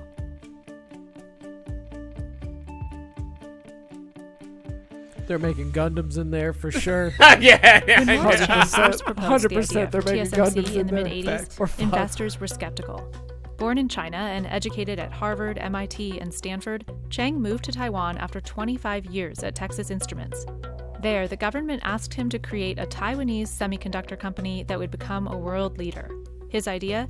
Focus only on manufacturing, what's known now as a pure-play foundry. When you're just focused on one thing, you do one thing really well. Rick Cassidy is TSMC's top executive in the U.S. He's been with the company for 23 years. The slice we spun out was foundry, and that's what we do. And we put all of our resources into doing that one thing. Chang bet big on a need that didn't exist in the 80s. When he founded TSMC in 1987, giants like Intel and Texas Instruments took pride in designing and making their own chips. A legendary saying in the industry back then was, "Real men have fabs." When Morris went out to get funding, he went to many named companies, and they told him, Morris, your idea won't get off the ground. If you get it off the ground, it can't scale. But as chips got more complex, making them became an enormous undertaking. Building a fab today takes at least 2 years and $10 billion. It's become nearly impossible for even the biggest chip companies, Intel, Nvidia, Broadcom, Qualcomm, AMD, to do it all and keep up with the most advanced tech. Intel, for example, still designs and makes its own chips, but it's fallen behind Samsung and TSMC in recent years, even relying on TSMC to make some of its chips. So if you were a smart designer, you didn't have to have billions of dollars in a fab behind you for the first time with the emergence of TSM. Now, each major step of chip making is often handled by a separate company. Some, like ARM and MIPS, focus on IP and architecture, providing the core building blocks to design chips. Then there's electronic design automation, EDA companies like Cadence and Synopsys that write the software used to design chips. Only one company, ASML, makes the $180 million extreme ultraviolet light machines required to etch designs into the most advanced chips. And then, of course, there are the wildly successful fabless... Wait a minute. You can't tell me that aliens have not come down and shown us some of this shit. Because that motherfucker had $8 million. And it was just, you see how many motherfucking... ultraviolet light machine? It was like, let's take 17 mirrors, okay? We're going to coat them in this special alloy. And we're going to shoot these fucking ultra light beams through them. and then that's what etched Kanye was them. talking about. He was on the ultralight beam. He was on that. He was chip talking about making chip making. shit. Yeah, 100%. Wait, But the My mind craziest is thing is fucking that blown. she said that only one company makes the machine that does it. Yeah. ASML. Yeah. Like the whole world's Alien technology. manufacturing secret labs. Oh my god, dude, seriously, where do you know Designing what's the in these chips. chips? Hold on. Think Apple, Qualcomm, Nvidia, and many more. As these fabless companies took off, TSMC found itself on a flywheel, making more and more of the world's chips. And this has allowed TSM to not only catch up, but in my opinion, surpass Intel to become the world's greatest manufacturing technology on the planet and responsible for becoming one of the top 10 most valuable companies in terms of market cap in the globe. TSMC was first listed on the Taiwan company listed on the New York most till today. Only 2 manufacturers remain that can make the most advanced 5nm chips: TSMC and Samsung. Okay, yeah. In 2013, 5nm Apple started chips. relying on TSMC to make its A-series chips for the iPhone as it moved away from reliance on Samsung, a direct competitor in mobile phones. Yeah, I mean, Today, that's there's a funny. TSMC chip inside every iPhone on the market, and Apple has moved away from Intel too, now relying on TSMC to make the chips inside most Macs. But they remain sort of in the background. So, Apple gets all the accolades when a new phone comes out. We let our products speak for themselves. Their success brings all the business that we could ever hope for. As to why TSMC hasn't allowed US media into its sites before now. Is part of the secrecy have to do with IP? Sure, because the IP protection is very important for in this industry, not only the TSMC, but also for the other company in the industry. In 2018, at age 86, Chang retired as chairman of TSMC. His radical, pure-play foundry idea continues to pay off. With the opening of a new fab in Taiwan next year, TSMC is in a race with Samsung to make the world's first 3nm chips, with Intel planning to get there by 2025. Along with cutting-edge 3 and 5nm, TSMC also makes far larger chips for everything small. from cars to coffee makers. 3 nanometers. It's fucking ridiculous. To understand the different kinds of chips Look, and why nanometers matter, let's look at how they're made. Silicon, an abundant element found in rocks and sand, is purified and melted down, then sliced into circular wafers. These wafers are the surface on which chips are built in a grid formation. Each chip on the wafer can have hundreds of tiny layers, each made up of transistors and electrical circuits, which determine what the chip can do. What? The minuscule circuitry is printed on each layer using lithography, extremely precise rays of light. The smaller the width of the transistor gate, 5nm, 3nm, the more processing power can fit in a given space, with less power needed. The smallest transistors are more than 10,000 times thinner than a human hair. Most of the chips are probably about the size, a large one, of my thumbnail. On there you might have something like 50 billion plus transistors. And they all have to work. These are parts that are going to be used in lots of different places: CPUs, GPUs, IPUs, etc. They'll be used in smartphones. This is magic. Fuck you. This is magic, Just dog. go fuck yourself. I don't know what you're talking It's about. literal magic. Impossible, right? It's so. It's a 50 billion transistors. He said 50 billion. He said on your thumbnail. when he said, "Oh, the super thin wafers," I was like, "Yeah, those super really thin wafers." And then he was like, "Yeah, hundreds of layers on each little part of the wafer." I was like, "Wait, what? Hundreds of layers? You have to be 10,000 times thinner than a human hair." Dude, I was reading that like they use gold wiring in a lot of these phones to, wire the chips and all that stuff to the motherboards.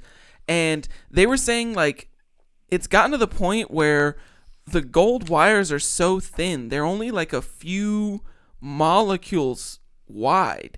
And it got to the point where now like they're, when you get to that molecular quantum, atomic level, shit starts operating differently than we normally think it does at a larger scale. So they're finding where like phones are shorting out because electricity will just like, it'll be like, jump out. Yeah, it'll be like on the gold wire and it'll just like, the molecules won't be enough to hold it in there and it'll just like jump out to some random place on the phone.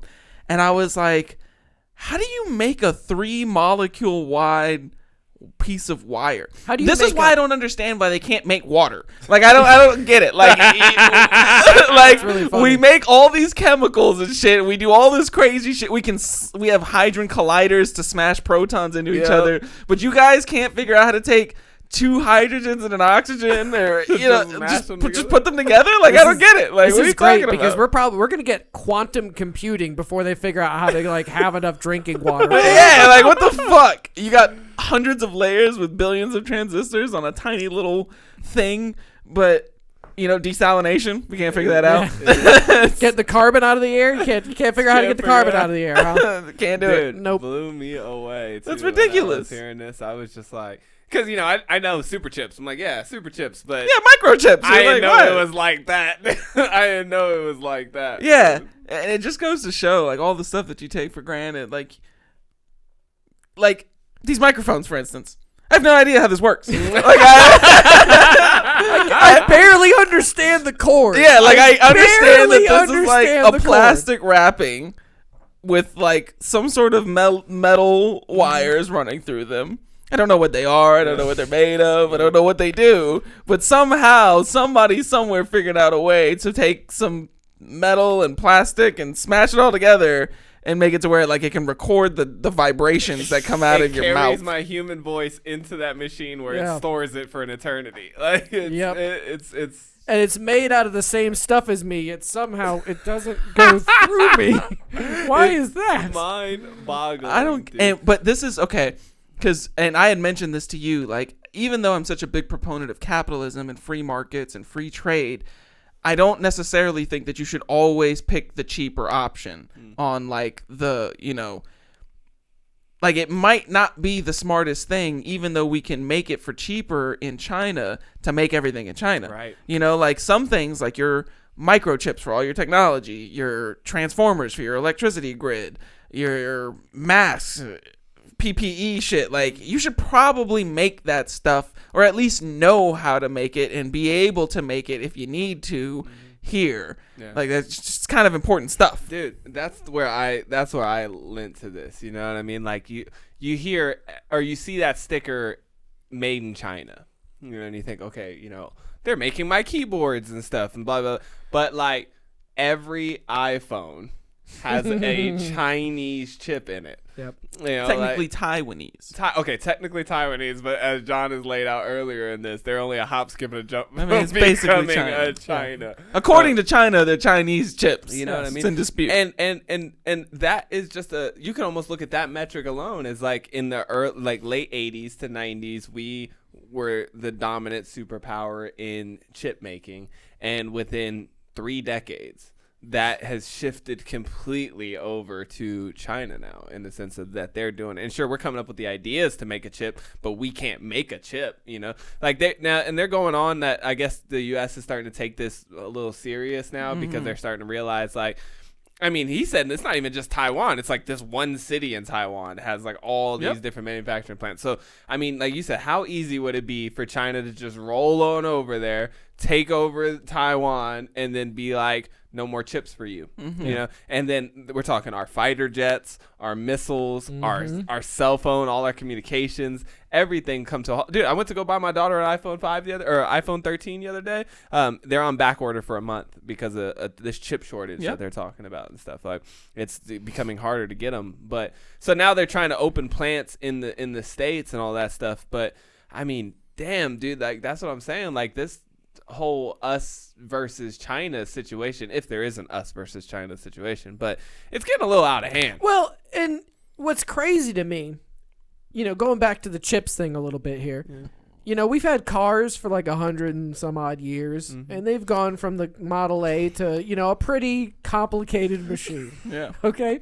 We've had telescopes since like Galileo, Now they're pretty fucking complicated. Those are pretty complicated machines now. We got ones flying around space taking pictures and shit. But the chips have only been around for like 30 40 years. And they're trying to get to 3 nanometers. And we're at 3 nanometer, 60 quadrillion fucking...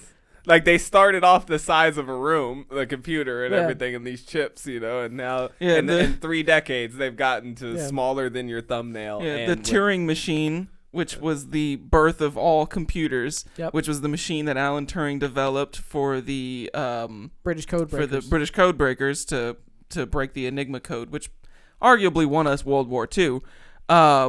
Fascinating story. You should definitely look into it. There's also a really good movie called The Imitation Game. Yeah. Great movie. But, like, that machine was housed in a giant military warehouse. Mm-hmm. Like, it was massive. It was like the size of one of these chip manufacturing places. And now, like, your phone could decode the Nazi Enigma code like the chip like in your nothing. vibrator. Yeah, like it decode the your Nazi fucking code. Echo Home system is like 10 billion times more powerful than that. The and it's only Robo-Dog. been since like 1940s. Yeah, it's really less than 100 years, and we're talking about magic. Yeah, we're talking about literal. They flattened it and made it smaller than a grain of sand. Yeah, it's like, what are you talking about? Thinner than human hair? I can't fathom it. He said 50 billion transistors, and they all gotta work. Like, I'm like, how could you possibly? I mean, they're talking about all making of those like work? little mini brains. How could? Like, but it scales though, right? So let's say you got these chips down to like a single nanometer to make this super powerful chip. You put 10,000 of those fucking chips in a Gundam brain, and we're done. We're just done. It's over. It's like it'll beat your chest. It's like Code Geass, Lelouch the Rebellion type shit. Yeah, They're gonna open up their little face shield thing, and it's just gonna like scan the perimeter of all life forms and just eliminate them with laser beams. And all of that's owned by China. So just like, all belongs to China. And what's crazy too is like, we're talking the internet's only been around for, this short period of time. And we've already, internet's connected under the ocean. You can get internet under the ocean? No. That's how we get internet, is there's just a giant goddamn cable under the ocean. You're lying to me. I thought it was I love satellites. it. Oh, yeah. Well, yeah. Look up the internet cable that goes across the entire ocean. Fucked my head up when I I found don't out how we understand. get Like, internet. you're kind of blowing my mind right now because I'm trying to think of like where the internet comes from now. I'm like, where do we like? The What ocean. exactly are we? Because it's like when you think about like radio waves. The global internet is powered by vast undersea cables. Give me some look. Give me some more. No way. You're lying to me, dude. Scroll. You're lying to me.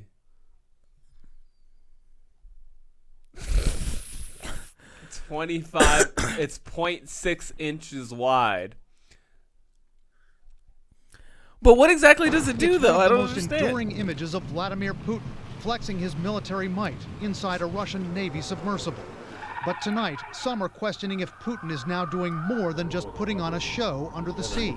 Jeff Bezos A went new to report space and from the Putin New went York underwater. Times says more than a dozen unnamed U.S. officials raising concerns Russian submarines and spy ships are aggressively patrolling near important undersea cables. Massive fiber optic lines spanning from continent to continent, carrying the bulk of the world's internet communications. Their goals are to humiliate the United States and show that it can't defend itself, and to project naval power into the Atlantic, thus showing the United States and Europe, we're here, you have to deal with us and take us seriously. Pause And real quick. We can I can't propose a trust threat to your anything most coming out vital of interests. out of this. According Like to the it's like a Times, sloppy officials are fat concerned- face. Yeah. Like a slop mouth fat face guy just yakking. I didn't like the way he was. I didn't like the way he was talking either. He was talking all like Their real goals matter of are fact. to humiliate the United States and show that it can't defend itself, and to project naval power into the Atlantic. He's with the shifty thus eyes. Yeah, he just Yeah. looks like he wants a bowl of spaghetti. 100% I somebody would paid be- him to say that. I wouldn't believe a word of this. Anything His this guy ties said. loose. Like, Yeah, the loose tie is what the gets me. slouched shoulders. Like you don't even have a fresh haircut, and you're on He's a CNN disheveled, talking about. disheveled man. Yeah, come the on. United States and Europe, we're here. You have to Shame deal on with you, us man. and take us seriously. Military and expert. we can propose a threat to your most vital interests. According to the Times, officials are concerned that if a larger conflict between Russia and the West broke out, a Russian ship could locate an internet cable on the sea floor, lower a submersible down to it, and either attach a wiretap to eavesdrop on it, or worse, sever the cable, cutting off a crucial data pipeline. They're extremely Wiretap the internet. Jack into they're gonna splice it, like hot wire it, like a fucking, like somebody's stealing cable. I don't understand what's happening anymore. Like you said, I thought the internet came from like satellites. I thought we shot it up, and then it came back down, and then it came back down. But now apparently you're telling me that it's like the telegraph machine, basically. It's all connected. That's what I'm literally, telling it's you. literally connected. It's literally all connected. 2,500 mile long. Like globally, we're like on LAN level. You remember LAN when you had to like hook up your actual computers to each other in order to like play online or together? That's basically, like, I thought we were past that, but basically he's saying like for one side of the world. But okay, this is what I don't get. He's saying that the data is going through this cable. But I'm like, okay, so somebody's making the data and sending it to the other side. So is somebody like in control of the internet? Like which side has the internet and is giving it the to internet? the internet? Is a great question, man. I don't get what's happening. This whole idea of the wire underneath the ocean has just completely blown my perspective of the internet open. Before I knew about the fact that it was all connected through ocean wires, I assumed it was just free. It was like, well, not free, but in the sense of like no one can just click it off. Yeah. Right, exactly. Or sever it. Yeah, like you can't just like turn off the internet. Yeah. Like I thought, like that's what I was saying. I thought it was like radio waves where like the people who like discovered the internet, like I thought it was something that was discovered. It wasn't like invented. It was like, you know, like you just kind of like you're fucking around with your computer. You just like stumble upon the internet somehow, you know? Like I wasn't sure, but now I need to like look into it a World Wide Web. It's a web of cables. Including cables that go under the motherfucking ocean.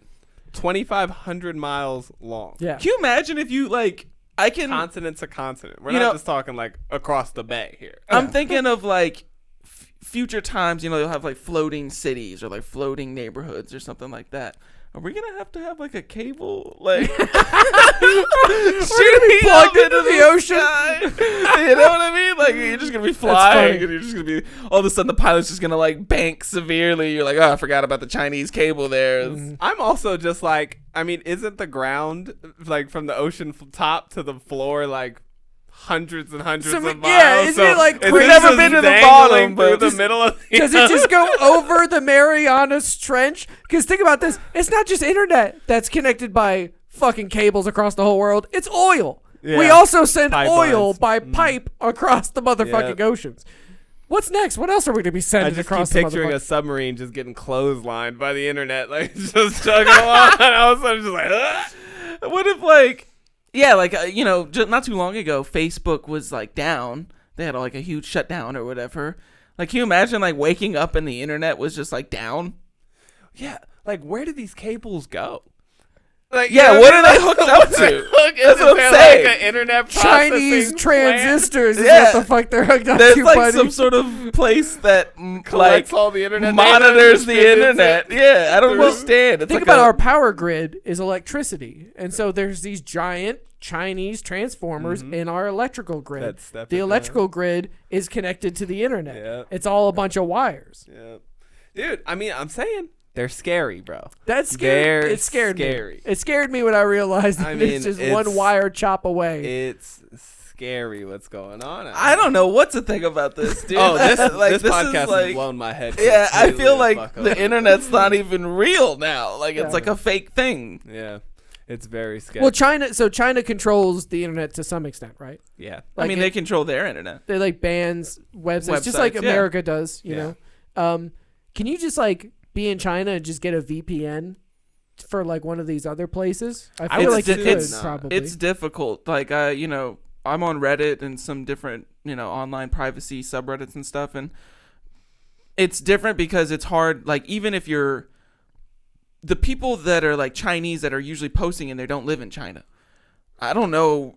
Now that I'm thinking about it, I don't really know if like the Reddit in China is like the same Reddit or if they have Reddit. Like it's like a different thing. Maybe. So I don't know, but I've heard people talk about it like for like Taiwan or other places where maybe the influence of China is heavier than it is here, and it's difficult. Like it's not like you can just hop on a VPN and like you're good. Yeah.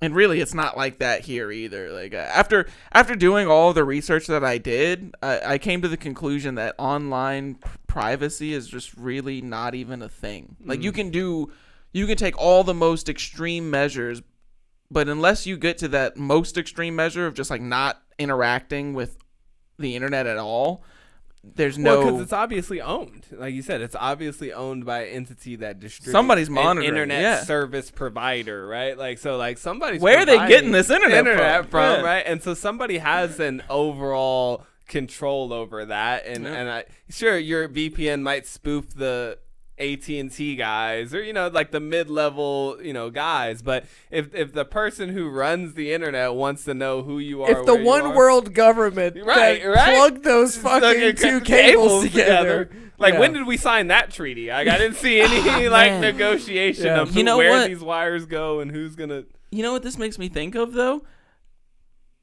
Everybody's heard that saying that like whatever you can find on Google is only like 5% of the internet or whatever. Like the internet that you access normally is like a tiny percentage of like what the internet is. The deep web and the dark web and all this stuff. Is all of that in the cables too? Like, do we think that that's like something that they can't get access to, but really they can? Oh yeah, no, like, it's out there for anybody. Yeah. Well, no, I mean I'm saying like in the sense of they were talking about like the Russians could like wiretap that internet cable. I'm like, does that wiretap, like, does all of the internet flow through those cables, or is it just like the regular mainstream internet? Yeah. Like, is there like a dark web cable? You know what I mean? Like, there's not. This is why I will never understand this. Okay, is because when they tell me that there's 50 billion fucking circuits on this width of 10,000th of a hair thing. Like, then how am I going to understand fiber optic cables? Yeah. Because fiber optic cables are just like that level of confusing technology, but they're all wrapped up real tight and they go across the entire planet. Yeah, yeah. It's like the mycelium fungus network. Yeah, it's 100%. It's insane. I'll just never understand. By the way, mycelium network, did you know there's mother trees in the mycelium network? And they like, you know how they call it the mushroom internet? Mm-hmm. It's because those mother trees give information to other trees and like tell them, hey, like where to grow, how to get the light. Oh, so somebody like runs the mother trees. They like run the forest. So if you cut down mother trees, then it can severely like fuck up a forest ecosystem. You're trying to tell me that nature has a government. Nature has a motherfucking government. It's localized. It's a localized connected mycelium internet where I swear to God, mother trees give information to other trees. Jeez, they're like, no, you can't grow here. There's too much going on here. Yeah, like, oh no, this is how you do. So you take this protein and like I'm not even joking, bro. Wow, it's getting interesting. It's an enlightening podcast. It's getting very interesting out here. But to bring it back down from the stratosphere real quick to today's topic, in the sense of like, yeah. All that's a threat, you know what I mean? Like I said, all that is a threat to our way of life, and we are living in peacetime, so all of this is very fun, and we like the new cell phones coming out. We're like, Huawei, you're doing your shit. TikTok, awesome. But, I mean, these are things that, I mean, you can go down the list. Cryptocurrency, like, sure, they just banned crypto in China, but prior to that, and I don't know if this is still the case, they owned a majority of all mining operations for Bitcoin. Like, you know, Bitcoin has to be mined by supercomputers and stuff. And a majority of all of those supercomputers that were doing all that mining were located in China. Mm-hmm. I still assume that they are, because Bitcoin's still a thing. It didn't just move over overnight. So just like you said with the vapes, you know, just because they don't sell it in their country doesn't mean that they won't make it and sell it back to you. Yeah, 100%. It's a form of subversion, if you will. Oh, right. Yeah. And I just wondered, God, it's gonna be fascinating to find out if this was the long con. Oh yeah, yeah. I mean, like if they really have been a Zerg on 6 bases, making brood lords this whole fucking really time. Flipped the switch on us one day. It would be so fascinating to see how fast we go down. We'll crumble like fucking tin can. I don't want to, pull us into like a COVID conversation or anything, but you guys heard about the whole NIH thing, about how the NIH came out and said how they were like, actually, what Anthony Fauci said to Rand Paul wasn't true. We did do gain of function research at the Wuhan lab with American tax dollars. Yes. And so, as we stated earlier, towards the beginning of the podcast that in many Asian cultures, but especially in China, saving face is a really big deal. Yeah. And so you can imagine how if the Chinese Communist government finds out that there's been a leak of this gain-of-function research virus that they've been working on, you know, blame it on us. You might come up with a alternative narrative, as you like to call them. Cover it up with a pangolin situation. Yeah. So it's like, I don't know what pangolin is. That's the animal that it jumped from a bat to a pangolin to a human. Because people were talking about like, supposedly, in Wuhan they eat bats, and it's like, well, first of all, not only like that's not like a weird thing. Like people eat bats. Like there's certain bats. I'll eat a fucking bat. Yeah. It's probably good. If it's like big enough. But anyways, let's not act like you can't get technically the pangolin or whatever was the thing that the person supposedly ate and contracted the disease from. Yeah. But that's looking highly unlikely. It's looking highly unlikely. I mean, it looks highly unlikely. And I mean, this is going to be the scandal of the century. Sure. Like the scandal of the 21st century if it comes out. The whodunit? Like that this was a lab leak. Like that's big. Yeah, because that's like huge. Because that's man-made. Mm-hmm.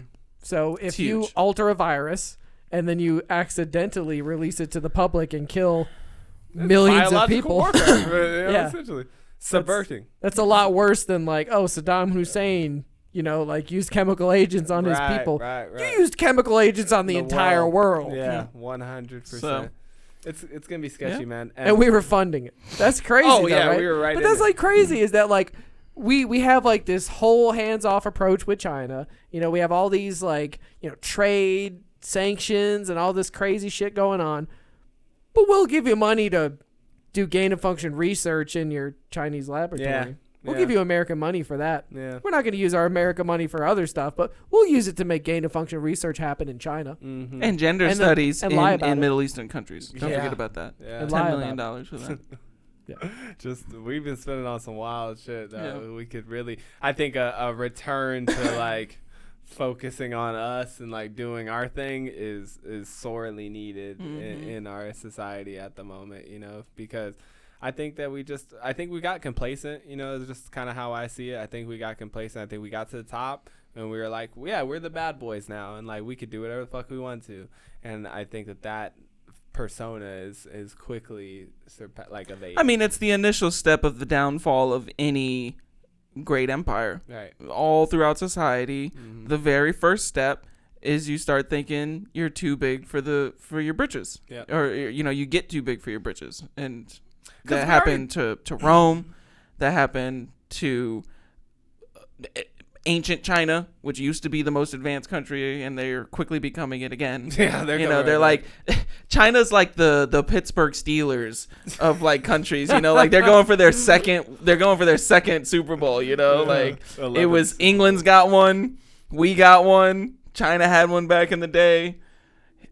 Germany almost had one there for a second. Yeah, they like to go on runs, they're a dynasty for a reason. That's why Iran kind of scares me too, is because Persian Empire had a run. Yeah, they got a ring before Alexander they the did Great have a came. ring. Yep. They got a ring. Yeah, they got Persians a had a ring. Yep, they got one. But dude, if China will rip off your Gucci handbag, this material, and redesign it, what makes you think that when you send them the plans for your super chip, that they're not just like? How about the fact that China? Fantastic. How about the fact that China had this like supersonic missile, and when they tested it, America was like, "Yeah, we didn't know anything about that." Yeah, like we can't do that. Oh, that Gundam? We can't do that. Yeah. We can't do that. That's a new Gundam. Never seen that before.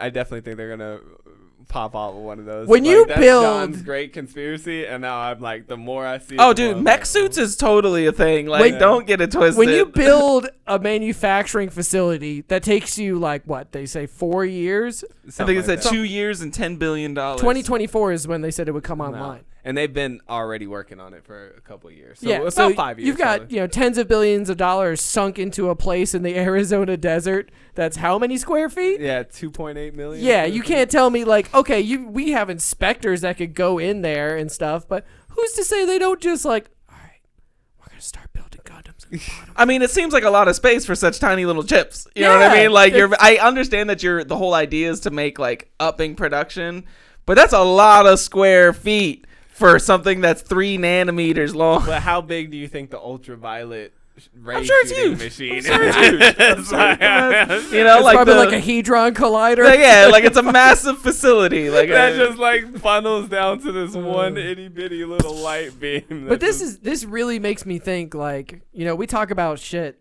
that is like magical in the movies, you know, like Tesseract and like the Marvel and like these things, and they're like, oh, it's like magic. How could that? Dude, that's magic. Yeah, it's real. Like, we're getting to the point where that is magic. It's So when totally people are like, oh, well, maybe, I think it's crazy the ancient Egyptians might have had, you know, technology to like levitate rocks. We're making that shit. Alchemy is a real thing. You know Yeah, what I mean? like, there's gotta be, like, the way that forces work in this world, if we can make something like that, then they could probably make some shit that just makes rocks lift up off the ground. Mm-hmm. They could probably do that. And I think this is why people have a lot of complaints with our society as a whole. You know what I mean? In the sense of like you were bringing it up, or you were bringing it up too. It's like the things that we tend to focus our energy towards. You know, like you said, we'll focus the energy to create a 3 nanometer chip, but we won't figure out how to end poverty or end world hunger. Like, you can't sit here and say, oh, it's impossible. Like, I just can't buy into that when, like you said, we're manufacturing things that are already impossible. You know? Yeah, it's not that it's impossible. It's you know, it's a cost thing. You know, it's unfortunate in this context, but it's the same basic idea that I talk about when it comes to like green energy. And like, if green energy was the most cost-effective energy, then everybody would do green energy, and you wouldn't have to convince anybody to be like a good person. They do it for themselves. But it's kind of the same in this scenario where it's like, yeah, we have all of the resources to make all the food, but there's no incentive there. You know what I mean? Like, we throw out a quarter of the food that we produce just here in this country. And there's people starving in this country and in countries all over the place. Like, why would you throw it away? Because it's cheaper than trying to send it to somebody else. You know, like, there's nothing for anybody to gain for themselves on the backside of that. That's where it is. There's no economic incentive for that. Yeah. You're not getting kickbacks from the African village when you donate your old sandwiches. But that's the idea that lends to things like communism, right? It's exactly. Like, in the sense, like, you would think that like communism is supposed to do that, right? Like, there's not gonna be this individual you know, need to see your economic situation rise. Like, you're just gonna, there won't be cracks to fall through. Right. We're gonna do things that help the whole, right? And it's not gonna be just about individual gain. But I mean, it doesn't work like that. It's a fickle balance, because you have to figure out that Goldilocks zone where you do things that improve the quality of life for everybody in your society without infringing on the rights of certain individuals in that process. That's kind of like the balance that you have to strike. And so, like, that's basically the problems with both of these systems. Like, when you look at the Eastern communist, you know, socialist system, the problem is that the only way to get to a lot of that stuff is you have to coerce people that don't want to participate. And the problem with the capitalistic, exactly. And the problem with the capitalistic thing is a lot of people get left behind because nobody cares about those people that are getting left behind. Yeah. So you have to figure out a way to kind of meld the mentality from one system with the systems, like the processes of the other system. Or, I mean, obviously you could always just come up with a totally new system as well. But that's kind of what we're looking for, is like, because you were talking about how, like, we kind of have figured out how to get rid of poverty, just not in like one fell swoop. Like, it's been going down, and if you give it enough time and we don't mess it up, eventually you have to imagine that it'll get to zero because it's going down.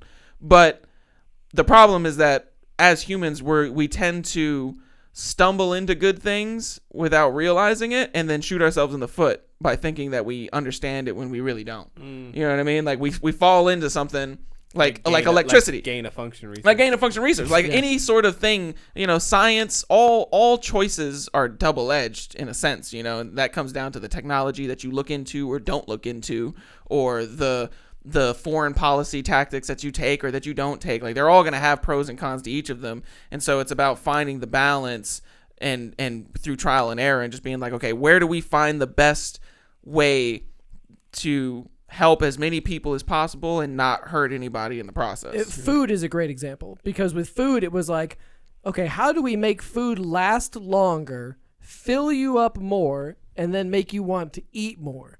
Okay, so we'll just process the shit out of our food, put sugar in everything. And it was like the way towards capital gains was at a detriment to the overall benefit of society, right? Like super detriment. But our government can't come in and say, I can't put corn syrup in anything. Nope. You can't have any substitute meats in it. Like the FDA didn't do shit.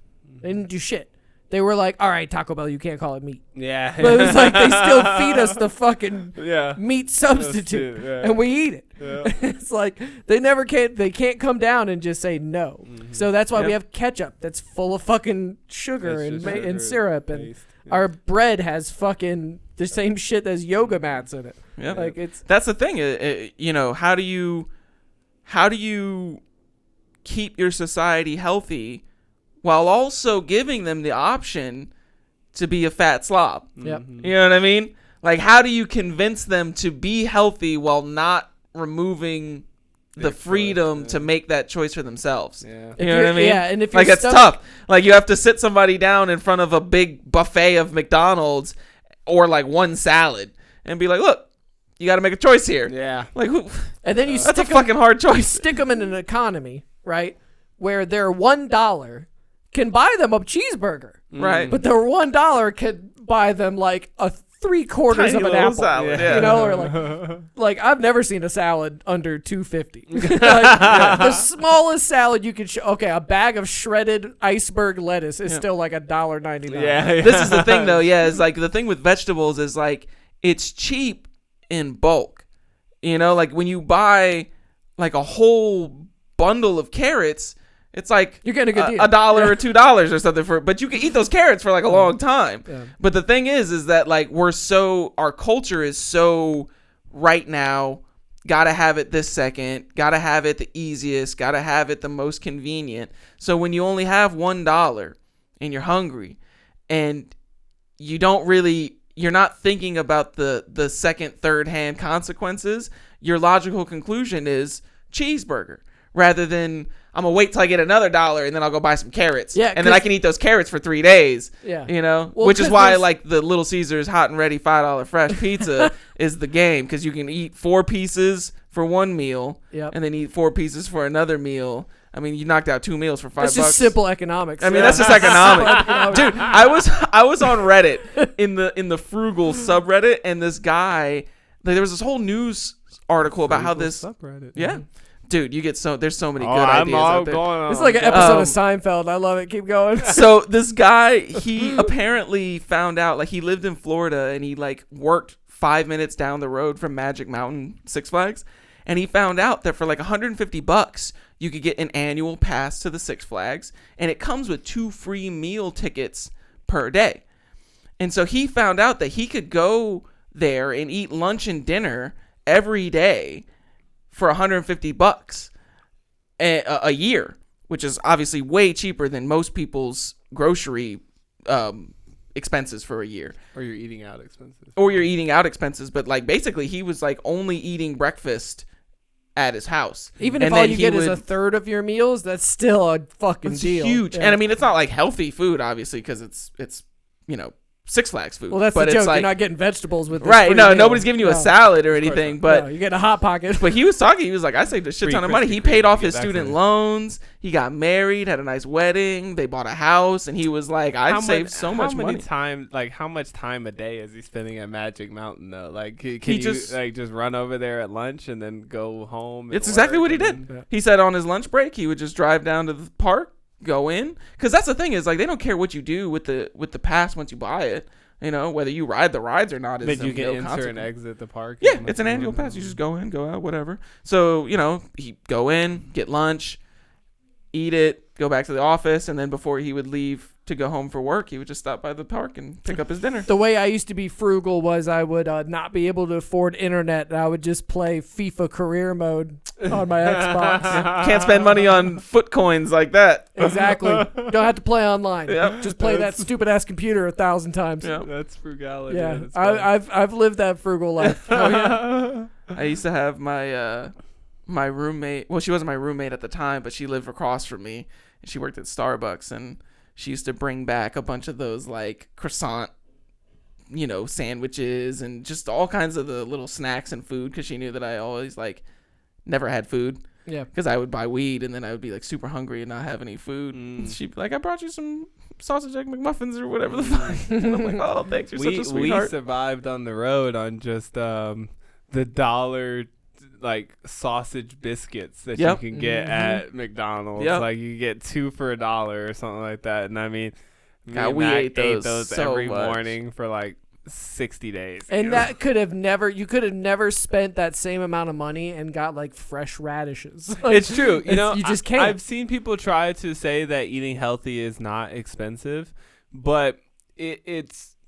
It's about ease of access. Right. Like exactly. you can literally, like, you can just like cheap, open your eyes anywhere. You can just random Google drop on Las Vegas and you will be surrounded by food. Yeah. But none of that food, a very small amount of that food around you will be accessible vegetables, accessible, like easy, to, good for you food. And then even not to mention, if you could get it at the same price, then it is processed vegetables in some way. Like it's like canned vegetables or something like that, where it's like you're not really even getting that health benefits that you're looking for, so it is tricky. And this is what makes people feel like it's a rigged system, That's why people talk about the term food desert, like if you're on foot and you have to go somewhere to get your food, how far are you going to have to go on foot to get fresh vegetables, fresh produce? Sometimes, and especially in rural areas, it's not even fucking possible to go on foot and get fresh vegetables. This is a real thing in America. Yeah. Well, I mean, in rural areas, you just go to the farms. I thought that they would be like. You'd be surprised. What if you're in the desert? It's nothing but solar farms. Yeah. Like now, let's say you're in the one of these towns. Like it's got like one grocery store. Some of them might not have a grocery store. Like they might general have store. A Taco Bell, a McDonald's, a Jack in the Box, and a fucking Hardee's. But they ain't got no fucking vegetables. That's definitely. Well, I mean, God, there's so many things that I take away from this episode because it's just been a real nugget peeler. But that's one of my big things, I think, is just realizing all these things that we take for granted, how fragile they really are. To know that at any time Russia could just run down to the bottom real quick and snip your internet, or to like that the microchips could just, like, all the microchips in the world could just be taken out by one earthquake. We talked about this in the power grid situation. Like, I just seeing like it is all very interconnected, and how easy like your food supply could just be wiped from the face of the earth, like all of a sudden.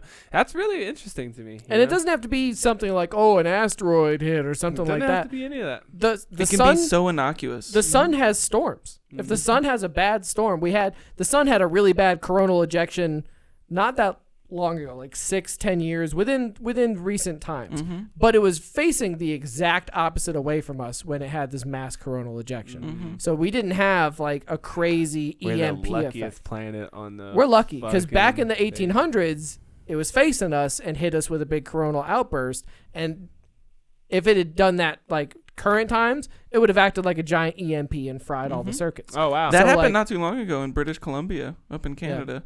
It shut down like the whole northeastern because it fucks with our magnetosphere. It fucks with like the whole magnetism of Earth. So if you get hit and you hit that whole magnetism of Earth and it just fucking fries all the electronics, it can happen just because the sun had a bad day. Immediately, and your whole society And we can't predict that. We can look for asteroids coming. We can like have bilateral talks with China and try to keep them from like shooting nukes and stuff. But the sun, we can't argue with the sun. The sun could just be like, and then we're just, it could just one light fart. The sun rips one silent but deadly fart, and we're done for. It's over. We're sitting here worrying about all this other bullshit. It's true. And we're literally hurling through infinity. Yeah. The system that we live in is both magic and fragile. Yeah. Fragile magic. Yeah. And I don't trust China. So, that's my other takeaway from that is, if they'll flip the switch on Jack Ma like that, how long until they just flip One of the their switch own. on us? Yeah. You know One what of I their mean? own. Like, and they just chop them off at the knees. And it's not even China. It's not like I just don't trust communists. Yeah. And like I feel like, not all communists are bad or whatever, but like I don't trust operating communist governments. Yeah. Like communism as an idea, we can have a debate about, but like I have zero good evidence at all for communism when it actually gets started and is like doing things. Like, I don't care what you say about their containment. Like, welding people in their houses is some fuck shit. It's a dictatorship. Here's what fucks me up too about China. Okay, so they're the most populated country in the world, and they're a communist government. And every time they look at one of the other countries, and they're like, "Oh, look at that! America, men are becoming very feminine. Let's ban that in China. Hey, let's. Oh, the internet, it's free and open, and people are starting to have revolutions." All right, block that shit. Don't let the internet do that shit. Oh, what? Muslims are having their jihad is calling them to put them all in re-education camps. Yeah. Like, China looks around at all the world's problems and goes, I know how to solve that. Stomp that. Heavy-handed communism. And hammer and sickle time. Why do you think that their symbols are hammers and sickles? They're like, oh, the new generation of children is addicted Cut that to shit out and stomp Stab that it. shit. Yeah, like Yep. symbolism is important. Like, They look at children like, oh my goodness, look at all the children in the world playing video games all the time and wasting their lives and just being addicted to the internet. Limit it to 2 hours a fucking week. Like they literally have the control over their nation to say, no, culture. You're going to go the way I want you to go. 100%. And they're also the most populated nation in the world. It's true.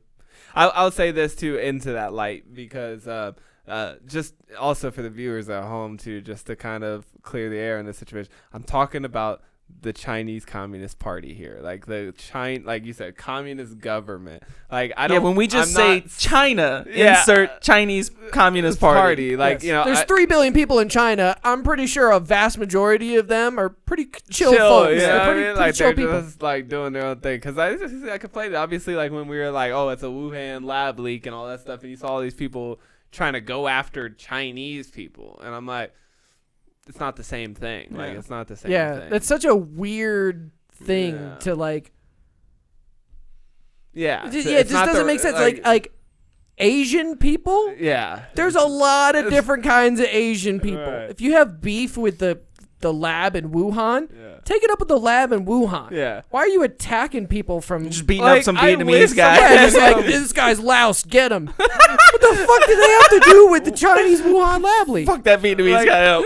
Imagine somebody coming just grabbing you up by the collar and be like, "You're fucking democracy." I would be like, "Whoa! I'm just as critical of it as you are, my guy. Like, I'm not the. I didn't want government." democracy. You know what I mean? Like, I don't like what they're doing either. Like, chill. Like, it's just weird. Like, this kind. I mean, if you think about it, like, if you were like an American in Iraq during like the fucking fall of, Saddam Hussein and shit like that, like just for being American, you would get, even if you weren't part of the military, just because you are associated with like your nation. Right. Yeah, that's such a weird thing. Like, we put Chinese people in internment camps. Yeah. Because they were Chinese during World War II. Right. Like Japanese. Japanese.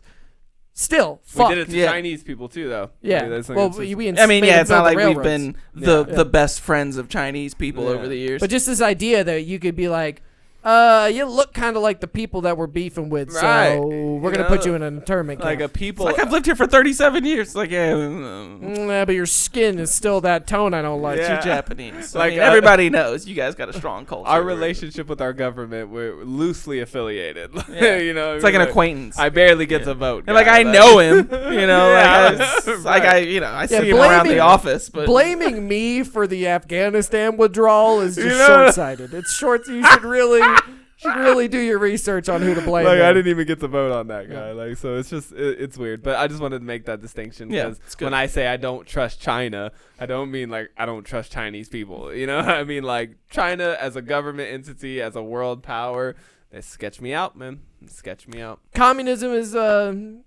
not really shown itself to be an effective way to have freedom. I have not seen that. I haven't seen freedom and communism like really jive. I mean, together. there's a quote from Mao that I saw not too long ago. I didn't know that he said this, but and I mean, I really don't know that he said this, but it was attributed to Mao that he said that communism has to have a dictatorship.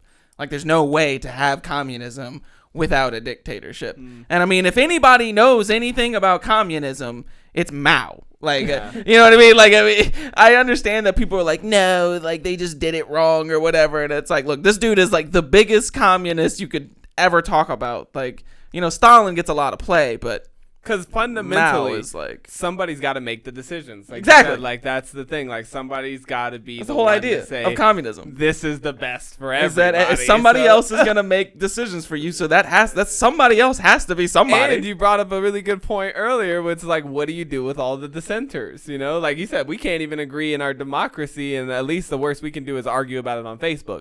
But like over there, if everybody doesn't want to get vaccinated or something, but you want everybody to get vaccinated, then you line them all up. You gotta do something with them, you know. Like, you gotta do something with them. They don't get a choice. That's fundamental. Well, here's what's crazy is like we can't name a world government, a system of government anywhere that we've ever seen where corruption didn't exist. Yep, 100%. Corruption is human nature. Yep. So the Chinese Communist government is corrupt. The Russian government, the oligarchs, corrupt. American government, corporations, PAC money, lobbying, corrupt. I mean, we can just go up and down the list. Yeah. There's not a single one where it's like, they figured out how to not like their friends. Like, no, like everybody likes their friends. Yeah. So when you get a really good thing going on, you're like, hey buddy, jump on board. And you're not going to do that to the guy that's over there that you don't fucking know. Right. You're going to do it to your homie. Wow. And then boom, crony capitalism. Yeah, and then that quick. boom, super PACs. Just that This is how it quick, happens. you know? I mean, like It's we that talked easy. about, maybe you could point to Marcus Aurelius, but he's a history story at this point. We don't even know if he was really all that, you know, noble as they say he is. But yeah, absolute power corrupts absolutely. Yeah, I mean, you can look at like I go back and look at the Inca. And what did the Inca do when they conquered some people? They took the kids and they took the royalty. They didn't kill them. They didn't sacrifice them to gods. They sent them to their major cities to train and become Incan people and then go back and lead their people. So they were like a communist government. They were like, yeah, you can lead your people, but you're going to be Chinese first. Yeah, right. Okay, you can be this other small tribe of people in the Peruvian mountains, but you're going to be Incans. Yeah. Okay, you're going to hover. If you ain't got a quipu, show me your quipu. Pull it out. You better see have it on you. I need to see your identification. I need to see your identification quipu. If you don't have it on you right now, I'm taking you back to the temple. You're not allowed to buy any of this coin unless you got some You need to show me your quipu. We cannot give you a wife if we don't see a clean quipu. It just dawned on me how much being a regular viewer of this show is important. Right? if you're gonna get all the inside jokes and everything, you gotta watch all the episodes because you're sitting there and you're like, the fuck is a quipu? Right? But you gotta go back to the you better check your tie-dye lore. Yeah. Okay, that is the deep universe. That is the string with knots in it that they used for a writing system in the Incan Empire because they didn't have a written language. They just had knots on strings. It's very fascinating. Boom. Good Boom. conversation in that. Yeah. But yeah, I mean, unless you guys got anything else to add to it, man, I think that I've kind of said my piece on this situation. I think the first time we talked about this, I ended with, I, for one, bow down to our Chinese overlords. And we continue to bow. Yes. So when I on walk us. into the building of China, I always bow. I do. No fine. I do the bow. I do the bow. You're not going to find me. 100%. No dissent here. No, sir. Please. You need me to clean your apartment, boss? And with that, all right. We appreciate we'll catch you on the next We'll see you on the next episode. Peace. Peace.